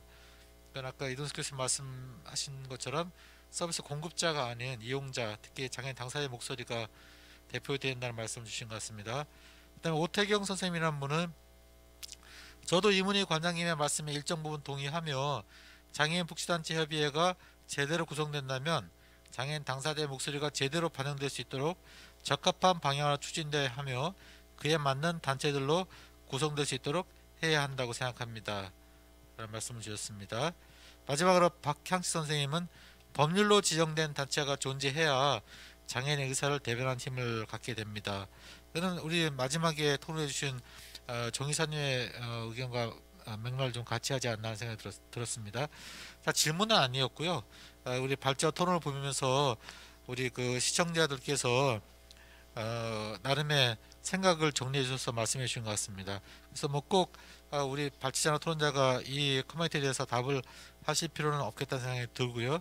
자, 그러면은 일단 그 우리 그 지금 제기해 주신 이슈에 대해서 우리 발제자 선생님이 어떻게 생각하시는지 말씀 주시고 시간 여유가 있으면은 뭐 토론자들이 제안 받기도 좋고 그런 시간을 갖도록 하겠습니다. 우선 발제자께서 예, 지금 유튜브를 통해서 주신 거는 의견이라 제가 따로 답변 드릴 거는 그렇고요. 예, 뭐 우선 네 분의 토론자께서 제가 또 미처 생각하지 못했던 부분까지도 또 많이들 말씀해 주시고 해서 그 상당히 이제 논의가 풍성해진 것 같습니다. 그 특히나 이제 사실은 이게 이제 어떤 이렇게 화두를 던지는 수준의 발제이다 보니까 이제 어떻게 구체적으로 할 거냐 이거는 뭐 앞으로 추후 더 논의를 좀 해주셔야 될 것 같고요. 예, 거기까지 이제 네가 답내나 그러면은 저는 그냥 모릅니다 하고 빠지겠습니다. 예, 근데 이제 하나만 이제 우리가 논의하면서 조금 저도 이제 같이 고민됐던 거 그냥 같이 고민하기 위해서 몇 가지만 좀 추가적으로 말씀을 드려야 될 것 같은데요. 저도 이게 왜 장애인 복지 단체였을까 그게 되게 궁금해졌습니다, 사실은. 근데 이제 그 협의회 지금도 그런데요. 그 협의회 조항이 그 전에가 장애인 복지 단체 육성입니다. 그러니까 지금 왜 그러냐면 이게 우리는 그냥 일명 장애인 단체라고 부르지만 정확하게 지금 국가로부터 복지부로부터 특히나 복지부로부터 지원을 받는 단체들은 장애인 단체가 아니라 사실은 장애인 복지 단체고요. 아마 그래서 이제 장애인 복지 단체 협의회 그렇게 이제 갔을 것 같습니다. 그렇다고 해서 소규모 단체를 무시하거나 그 협의회에 들어오면 안 된다 그 얘기 절대 아닌 것 같고요. 당연히 거기까지 포함하는 아까 우리 최 교수님 말씀해주신 대로 그 사실 아직까지 못 들어오고 지금 이제 그 HIV 감염자들을 차별금지법에 포함하자 이런 논쟁이 지금 장애계에서 이루어지고 있잖아요. 사실은 이제 우리가 거기까지도 같이 한번 논의를 좀 해봐야 되는 거고 필요하다면은 뭐 그런 소규모 단체도 사실은 이제 다 협의회로 포괄할 수 있지 않을까 이제 그런 생각이 들었습니다. 그런데 아마 장애인 복지법이 소관 부서가 복지부다 보니까 이제 복지를 좀 더 강조하기 위해서 장애인 복지단체라는 용어를 썼을 거다, 이제 썼다, 이제 그런 생각이 좀 들었습니다. 예, 그리고 그 유예 조항이 또 그렇게 돼 있어서 그렇다고 생각이 들었고요. 이제 그렇다고 하면 이게 또 복지자가 그럼 들어가다 보니까 그러면 복지 제공자까지 들어가는 거냐, 이제 그런 논의가 있을 수 있는데 그거는 뭐 절대 아니고요. 제 생각으로는 그런 복지 제공자까지 포함하는 거는 이미 제공자들은 다 협의회가 있잖아요. 연합회가 있고 뭐 이렇게 다 있으니까 그 사람 거기서 하면 되는 거고, 또 뭐 사회복지사들은 이제는 사실은 그때 사회복지사 협회 만들 때는 그 이용자들의 그 민주성을 위해서 만들었지만 만들어 놨더니 사실은 또 이용자들을 위해서 일하는 것 같지만 또 자체적인 또 그 이익이 있는 거죠. 예, 이제 그걸로 이제 하는 거기 때문에 당연히 이제 장애인 당사자들을 위한 어떤 조직이 이제 필요해지기 때문에 이제 좀 필요성이 더 명확하게 있는 것 같습니다. 그래서 이제 그러면은 이제 그렇다고 하면은 지금 아까 계속 이제 그 99년 이전에 법에 있었던 장애인 단체와 장애인을 위한 단체에 그러면 또 그거를 끄집어내서 현재 장애인 복지단체 협의회에서 장애인 복지단체는 그럼 이 중에 어느 거냐 이렇게 얘기하는 거는 또 저는 올바르지 않다고 생각합니다. 이거는 이미 99년에 우리가 장애계에서 합의해서 논쟁해서 없애버렸다고 저 개인적으로는 생각을 합니다. 물론 그렇다고 해서 장애인을 위한 단체나 무슨 그런 단체들이 우선권을 가져야 된다고 생각하는 건 아닙니다. 분명히 당사자 주도성이 분명히 있어야 되는 거고요. 그런데 생물학적 손상을 가진 그 당사자만이 당사자일까에 대해서는 우리가 계속 고민을 하는 거고요. 그렇게 하면 너무나 배타적이 되고 어떤 운동도 못하게 되는 거죠. 아까 뭐 최 교수님 등 여러 토론자분께서 말씀해 주셨듯이 운동의 가치에 동의하느냐 못하느냐 이게 더 중요한 것 같고요. 그렇다고 한다면 손상에 따른 생물학적 당사자성이냐 아니냐 그거에 따라서 단체를 구분하는 거는 이제는 우리가 진짜 하지 말아야 된다. 그리고 그거 하지 않기 위해서라도 오히려 지금 장애인 당사자 단체 장총련 그다음에 또 뭐 유엔 단체처럼 해가지고서 한국장총 민중운동하고 있는 전장현 이렇게 나누면 안 되기 때문에 그게 이익도 있지만 운동의 선명성에 이익도 있지만 그걸로 인해서 나타나는 단점이 너무나 많기 때문에 그래서 협의회가 좀 필요하다는 말씀 계속 드렸고요.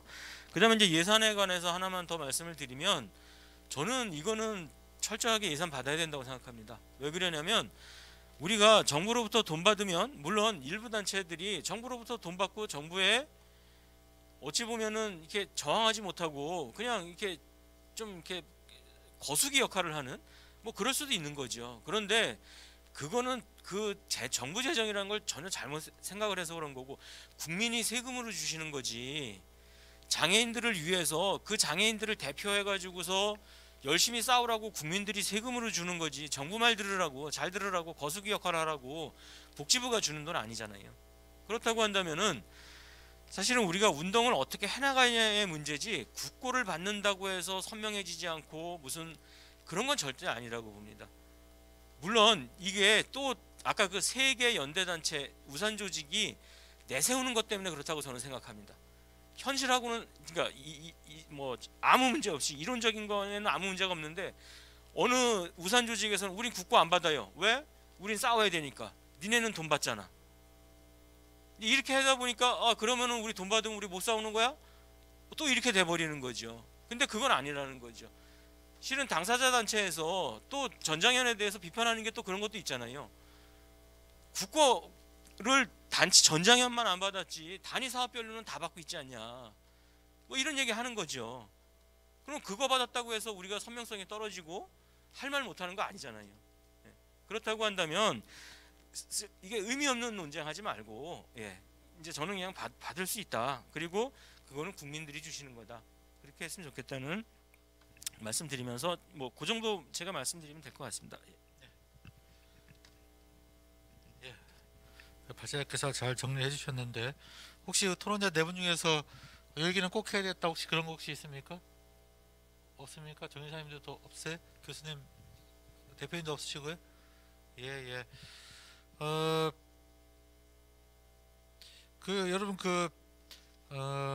뭐 이 장애인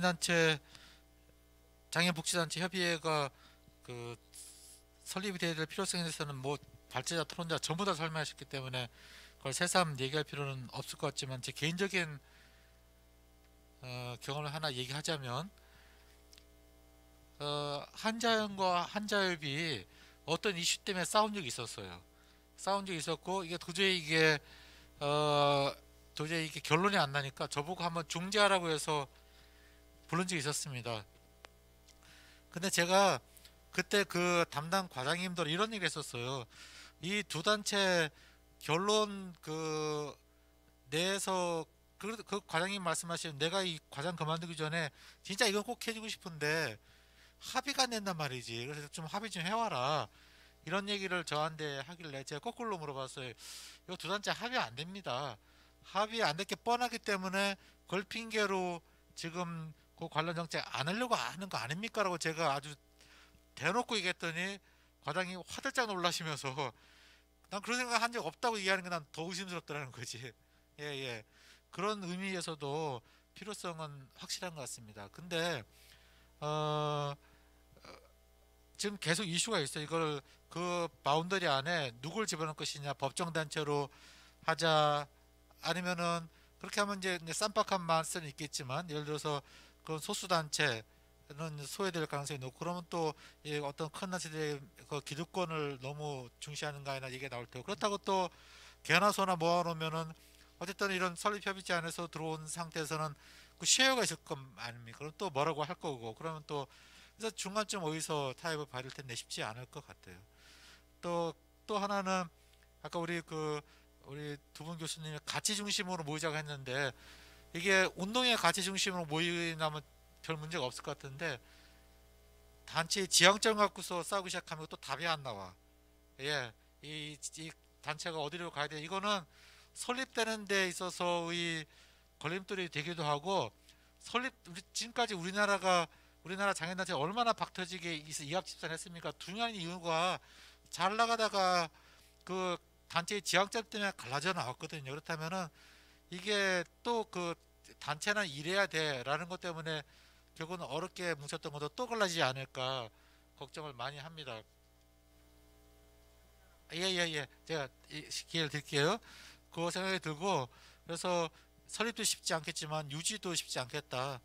그러자면은 그냥 다시 말해서 그냥 개인 단체들의 역할을 존중하면서 그냥 이제 아주 느슨한 상황에서 모이는 그런 형태가 될 수도 있겠고 그러면은 뭐 모이나 많아겠지. 모이나 많아겠고 아주 강력하게 통제력을 가지면은 또 반대로 개인 단체들의 자율성이 또 해칠 때 그것도 이슈 중에 하나예요. 근데 가장 중요한 거는 우리 5분 누구도 그걸 언급 안 해주셨는데 왜 그걸 지금 하려고 하지 하는 생각이 드는 거죠. 이게 그러니까 다시 말해서 이 중요성은 다 이해한다니까 이해하는데 이게 왜 지금 이걸 시급하지 왜 이걸 꼭 해야 되지 지금 해야 되지라는 것에 대해서 답을 안 해주면은 모든 단체는 중요한 얘기인데 나 요거 좀 급하니까 요거부터 해놓고 하면 이거는 세워라 내워라 될 가능성이 높기 때문에 적어도 왜 그걸 당장 해야 되는지에 대한 어떤 시급성에 대한 대답이 있어야 되지 않는 거 하는 것이 제가 그 좌장으로서의 대답이라기보다는 또 하나 이슈를 던진 것 같아 죄송합니다만 말씀드립니다. 질문이 중간에 나왔다고 하네요. 제가 질문 아직 예전 시간보다 좀 남았기 때문에 질문을 받도록 하겠습니다. 글사랑 이건 이름은 아니고 단체 이름 같은데 각 직능별 유형별 단체의 정체성이나 독립성에 대한 문제를 어떻게 해결할 것인가 또한 장애인을 빙자한 유사장애인 단체를 어떻게 할 것인가 예, 뭐 오늘 나왔던 얘기입니다만 다시 한번 우리 이동숙 교수님께서 정리해서 말씀해 주시고요. 그러니까 단체의 정체성, 독립성 문제 이게 합칠 경우 말이죠. 그 다음에 아까 했던 것처럼 장애인을 빙자한 유사장애인 단체 어떻게 할 것인가. 그 다음에 두 번째 질문은 조명수 선생님이 장애인 복지단체 협의회 내의 개별단체의 구분에 따라 비슷한 것들이 난립되는 것도 있지만 인식관계에 따라 서로 다름에도 동일관계로 이해하여 개별단체를 인정하지 않는 경우가 있습니다. 이럴 때는 장애인 복지단체 협의회에 등록되거나 등록하는 데 심의가 필요할 것으로 생각됩니다. 이거는 이제 아마 일단 만들어진 다음에 혹은 만들 때 어떤 이 협의회에 들어올 수 있는 어떤 단체의 성격을 심의하는 그런 장치가 필요하지 않겠느냐라는 말씀이에요. 예, 여기에 대해서는 혹시 이문희 관장님께서 혹시 코멘트 해줄 수 있을까요? 예, 그러니까 어떤 이런 그 개별 단체를 이게 이제 난립 지금 단체들이 난립돼 있는데 이게 서로 이제 그 겉보기는 뻔히 똑같은데 그게 그건데도 불구하고 다른 단체를 인정하지 않은 경우가 있는 것 같다. 그래서 이런 협의에 등록되거나 등록할 때 어떤 심의가 필요하지 않겠는가? 너 들어와라, 너 들어가지 마라 하는 심의가 필요하지 않겠는가 하는 그런 제안인 것 같아요. 그렇게 한다면 이제 동일 단체 난립을 막고 정말 필요한 단체, 그런 이제 그렇게 하면 동일 성격의 단체는 하나 들어왔으면 난 다음에 들어오지 않도록 하는 그런 장치가 될 수 있겠다는 말씀이신 것 같아요. 질문 이해되시죠? 예, 예. 다음 세 번째, 다른 나라의 경우에 이렇게 논의되고 있는 장애인 복지단체 협의회처럼 협의회를 만든 나라에서는 어떻게 운영하고 있는지 사례를 알 수 있나, 이런 사례를 통해 우리가 배울 수 있는 점이 있다면 무엇인지 알고 싶습니다. 최북주 교수님 혹시 다른 나라 사례 알고 계십니까? 다른 나라 사례 좀 얘기해 달라는데. 예. 그럼 그걸 다시 한번 발제자께서 언급해 주시죠. 뭐. 자, 그러면은 일단 저기 이동석 교수님께서 해주시고 그다음에 관장님 한 다음에 또 다른 질문 있지 않는 한 마무리하도록 하겠습니다. 교수님. 예, 아마 단체 독립성은 이제 우리가 계속 논의했지만 이게 협의회가 만들어진다고 해서 단체들이 없어지는 건 아니니까요. 그냥 개별 단체들은 당연히 독립성이 존재하는 거고요. 그거 위에 이제 우리가 자꾸 우산 조직이라는 용어를 이제 쓰는데 어쨌거나 우산이 이렇게 큰 게 있으면은 거기에 이렇게 쭉 그 우산 안으로 다 들어가는 거니까 그 단체들이 이제 그 회원 조직으로서 들어가는 거고 그거를 이렇게 뭔가 아우를 수 있는 우산을 씌울 수 있는 조직을 이제 만드는 거다. 그래서 단체의 독립성은 당연히 이제 유지가 돼야 될 거라고 생각이 들고요. 그다음에 그럼에도 불구하고 아마 이 질문을 해주신 이유는 혹시나 협의회의 방향대로 뭔가 끌고 갈까봐 아마 그럴 수도 있는데요. 그거는 이제 이후에 혹시나 협의회가 구성이 된 다음에 단체 독립성을 또 어떻게 보장할 거냐 이런 건 얼마든지 정관이나 뭐 그런 거를 운영 규정을 통해 가지고서 우리가 만들어 줘야 될 것 같습니다. 이게 잘못해 가지고서 무슨 대표 선임권을 협의회가 갖는다 이러면 당연히 그 단체의 독립성이 무너지는 거고요. 근데 그건 아니고요. 예, 단체가 오히려 존재하기 때문에 우선 그 위에 조직이 존재한다. 그래서 상하 구조가 아니라 오히려 어떻게 하방식 구조로 어떻게 운영할 거냐 그런 운영의 묘에 이제 문제인 것 같습니다.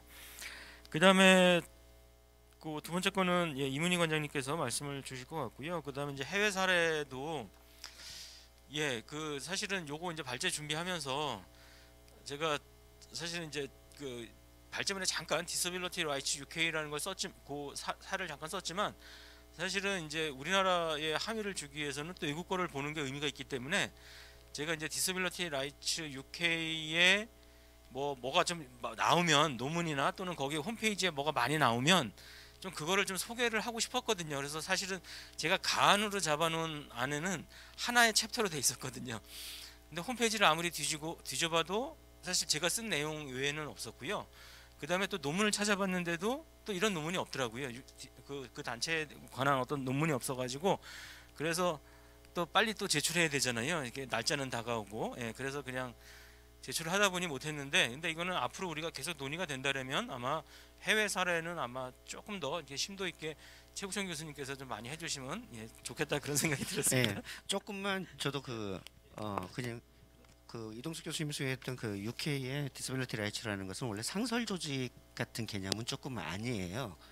그리고 우회에서 UK 라이츠라는 게 여러 가지 기존의 큰 단체들의 결합이 되어 있지만은 거기서 결정된 사항을 밑에 다른 기관들이 다 따라야 된다 이런 것들은 아닌 거고 이제 전체적으로 이제 그 EU 차원에서 이제 어떤 장애에 대한 국가적인 이행 정도라든지 또는 중요한 사항들을 갖다가 정부에 권하고 밑에 얘기들을 전하는 그래서 어떻게 보면 좀 특별한 사항으로 위임된 그런 사항이죠. 그래서 이제 그 안에 이제 결합 굳이 그 밑에 회원이라는 명칭을 들지 않더라도 그 디서빌리티 라이츠 UK의 역할들은 그 단체에 들어오지 않는 비회원 어떻게 보면 장애인 전반에 대한 그런 이슈들을 발굴해서 정책화하는 것들이 위임이 받은 겁니다. 그리고 아까 이동석 박사님이 이제 시민의 돈이다 이런 얘기를 했는데 정확하게 이제 영국 같은 경우에 그런 장애인 단체들은 돈을 정부에서 받는 것들이 그들의 역할인 거고 정부와 다른 소리들을 내야 되는 것들도 역시 그 역할이고 그 자체를 정부가 그렇게 인정을 한다.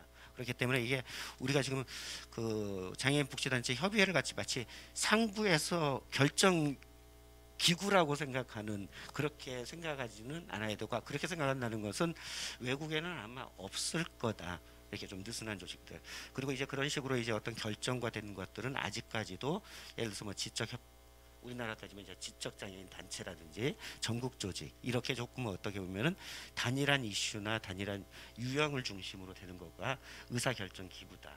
예, 그렇게 이해를 하시는 거가 좋지 않을까 싶습니다. 네. 예, 제가 말하는 것은 개인적인 의견입니다. 지금 오늘 말하는 그 주제는 우산 조직의 결성에 관한 거지 우산 조직의 가입 조건을 구체적으로 정하는 거는 이제 그 토론 내용이 없어서 제가 적절하게 말할지는 모르겠지만 그 일단 그 이제 국제 조직 중에 아이다라는 조직이 있습니다. 인터내셔널 디서비리티 어소시에이션이라는데 거기에 장애 유형에 관한 조직들이 많이 있고요. 그것을 보면은 어떤 단체들이 어떻게 이렇게 조직되어 있는지 저도 확실하게 찾아보진 않았지만 그걸 하면 좋은 그 사례가 될 것 같고요. 이 유사단체의 인정을 어떻게 할 것이냐.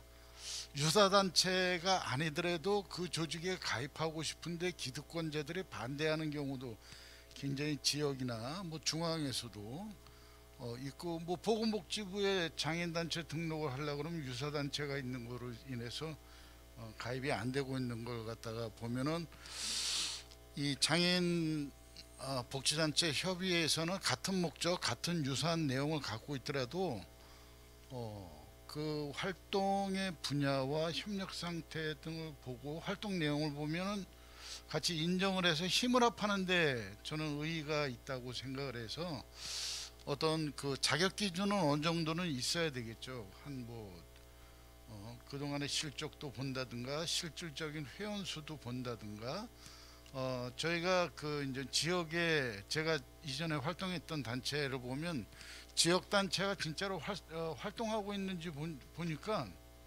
사무실도 없고 그 다음에 전임 회장이 사임을 하면 사무실 다 집비 빼고 컴퓨터까지 다 빼갖고 공중분해되는 경우도 있고 뭐 이런 단체의 수준이라면 안 되겠죠. 그러니까 적정한 수준의 뭐 이제 그 장애인 복지단체 협의회가 그 규정한 활동 내용에 어느 정도의 활동 실적을 갖고 있는 데를 기준으로 삼는 것은 저는 우산 조직에 가입을 하는 데는 좀 그 기준에 맞춰서 좀 선별적으로 하고 아니면 뭐 준회원이라든가 아니면 업저버라든가 다양한 참여 통로를 마련해 준다면 그 활성화시키는 데는 별 문제가 없지 않을까 그렇게 생각을 합니다.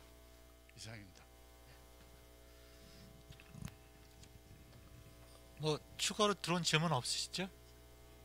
있으면 주십시오. 예. 예. 예, 그런 것 같습니다. 예. 예, 이거 가져가시고요. 마지막 거요? 듣고 왔네. 예, 예, 예. 고래라는 분이 이건 필명인가? 예. 그다음에 좌장님 말씀대로 현재 이 시점에 논의되는 것이 의심스럽고 현재 우산 조직을 하는 장총련, 전장위원 세 단위가 공동의 사업 또는 활동이 가능한 협의가 가능한지가 의문이 듭니다. 또 다른 협의체를 만들려고 하는 것은 또 다른 우산 조직 하나가 생기는 것에 불과하지 않을까 하는 생각이 드는데요. 제가 괜히 얘기했나 그런 말씀하셨네. 혹시 뭐 정교사님이나 저기 우리 조 대표님 뭐 여기 대해서 하실 말씀 있으면 하셔도 좋겠고요. 그 다음에 아까 하셨던 글사랑 선생님이 연합회도 좋겠으나 국가로부터 많은 예산을 지원받아 운영되고 있는 장애인단체들의 집행부의 투명한 집행으로 국민들로부터 신뢰를 얻는 것이 우선이어야 하지 않을까요? 그래야 연합회 설립에 대한 국민이나 설립 정부로부터 호응을 얻을 수 있을 것으로 보는데요. 이거는 이제 예산을 받더라도 좀 투명한 집행이 되지 않겠는가. 아마 이제 왜냐하면 몰직한 단체에서 이런 비리가 일어나니까 이런 데는 없어야 되지 않을까 하는 것에 대한 이거는 뭐 질문이라기보다는 그 코멘트로 이해하시면 될 것 같습니다. 자, 그럼 혹시 아까 그 고래라는 분이 하신 그 왜 지금 이거 만들려고 하냐, 그게 또 다른 우산조직 하나 만드는 거 아니냐라는 것에 대해서 혹시 조 대표님이나 혹시 정 이사님 하실 말씀 관장님께서 하시겠습니까? 네, 먼저 하시고. 예. 왜 이제 와서 장애인복지단체 협의회를 그렇게 논의를 하냐가 아니라 저는 그런 관점에 이제라도 해야 된다는 것이죠. 그동부터 쭉 했는데 미루던 걸 갖다가 지금이라도 해야 된다고 생각을 해서 하고 그렇게 생각하는 게 더 좋을 것 같고, 도대체 주변 상황이 어떻게 되길래 이제 갑자기 논의하는 거는 아니라는 거를 저는 좀 강조하고 싶고요. 뭐 어차피 우산 조직이 제대로 역할을 했으면 이런 문제는 좀 그렇게 공개적인 수준으로 토론이 되진 않겠죠. 근데 현재 우산 조직은 제가 보기에는 그 기능이 굉장히 개별 단체와 같은 수준으로 그 활동이 진행되고 있고, 그리고 정책의 기획부터 모니터링까지 정책 형성이라든가 정책 평가라든가 여러 가지 기능 중에 있어서 과연 우산 조직이 그만큼 장애인 대중의 의견을 모아서 정부에 내느냐, 제 경험으로는 개인의 사견이 많이 작동하는 것을 수없이 봐왔고, 그래서 그게 우산 조직의 역할이라면 그건 좀 변화가 필요하고, 또 그 정책 능력이 이제 약화되는 시점이라면 이제라도 빨리 변화를 시켜서 기존의 우산 조직보다와는 좀 더 조금 활성화될 수 있는 조직으로의 변신이 필요하다라는 차원에서는 반드시 필요할 것 같습니다. 혹시 정 이사님이나 하신 말씀? 네, 뭐 그 이문희 관장님 말씀에 그 상당 부분 동의하고요. 저는 이 논의가 어느 조직에서 한번 논의했던 거를 한번 좀 해봐야 되지 않느냐, 그런 이제 의미도 있을 거고, 근데 이 논의가 좀 의미가 있다면 그동안 그 우산 조직이라고 하는, 저는 이제 우산 조직보다는 연합 조직들이 갖고 있는 한국 사회 혹은 장애계에 보여줬던 신뢰성에 대한 그 믿음이 부족했기 때문에 이런 논의가 있지 않았을까. 그런 면에서 사실 이동석 교수님의 그 통합에 대한 방향에 대한 저는 뭐 대단히 동의를 하는데, 지금 이 논의는 장애인단체 통합이냐 아니면 장애인복지단체 협의회 구성이냐 라는 이 정점에서 약간 이게 좀 혼합되어 있다라는 좀 생각이 들었고요. 근데 오늘 논의는 64조에 따른 장애인복지단체 협의회, 이거는 저는 논의 과정에서 큰 어려움은 없을 것이다 라는 생각이 드는 거예요. 다만 여기서 한 걸음 더 나가서 장애인 단체 통합을 논의하기 위해서는 상당 부분 전제 조건들이 굉장히 많이 깔려 있다라고 좀 말씀을 좀 드릴 수 있을 것 같습니다. 네. 네, 감사합니다. 지금 통합을 얘기하는 게 아니라 법 64조에 나와 있는 장애복지단체 협의회 구성을 논의하는 거다 이런 말씀을 해주셨습니다. 정 이사님 뭐 특별히 하실 말씀 없습니까? 질문 더 있습니까? 없습니까? 자, 그러면은 마무리를 해야 될 것 같습니다. 우리 특히 이거 오늘 플로에라 방송을 듣고 계신 분들 얘기를 좀 들어보니까 이 그동안 소위 연합체 혹은 협의체에 대한 안 좋은 시선이 좀 없지 않아 있는 것 같아요. 그렇죠? 그래서 그 부분은 분명히 우리가 세계가 돼야 되는데, 그러면 그런 문제점을 해결하고 나서 이런 협의체를 만들 것이냐, 아니면 일단 협의체를 만들고 그런 문제를 해결할 것이냐, 아니면 등을 따할 것이냐 라는 문제가 있을 수가 있죠. 그래서 어떤 간에 그런 근데 관장님 말씀하신 것처럼 저도 100% 동의하는데, 지금 연합체가 진짜 우선 조직으로 작동하는 게 아니라 실적으로 그냥 개별 조금 덩치 큰 개별 단체로 작동하고 있는 모습이 있다면은 이제 좀 위상을 달리할 필요가 있다는 게 저는 상당히 공감이 됩니다. 그런 의미에서 이 논의를 일형 법에 있으니까 활성화시킬 필요가 있지만, 그럼에도 불구하고 아까 우리 시청자들이 걱정했던 부분도 염두에 두지 않으면 또 하나의 어떤 장애인의 정치가 아니라 단체의 정치의 세력화가 되는 나쁜 길로 갈 수 있지 않을까 하는 것을 꼭 명심했으면 하는 말씀을 드립니다.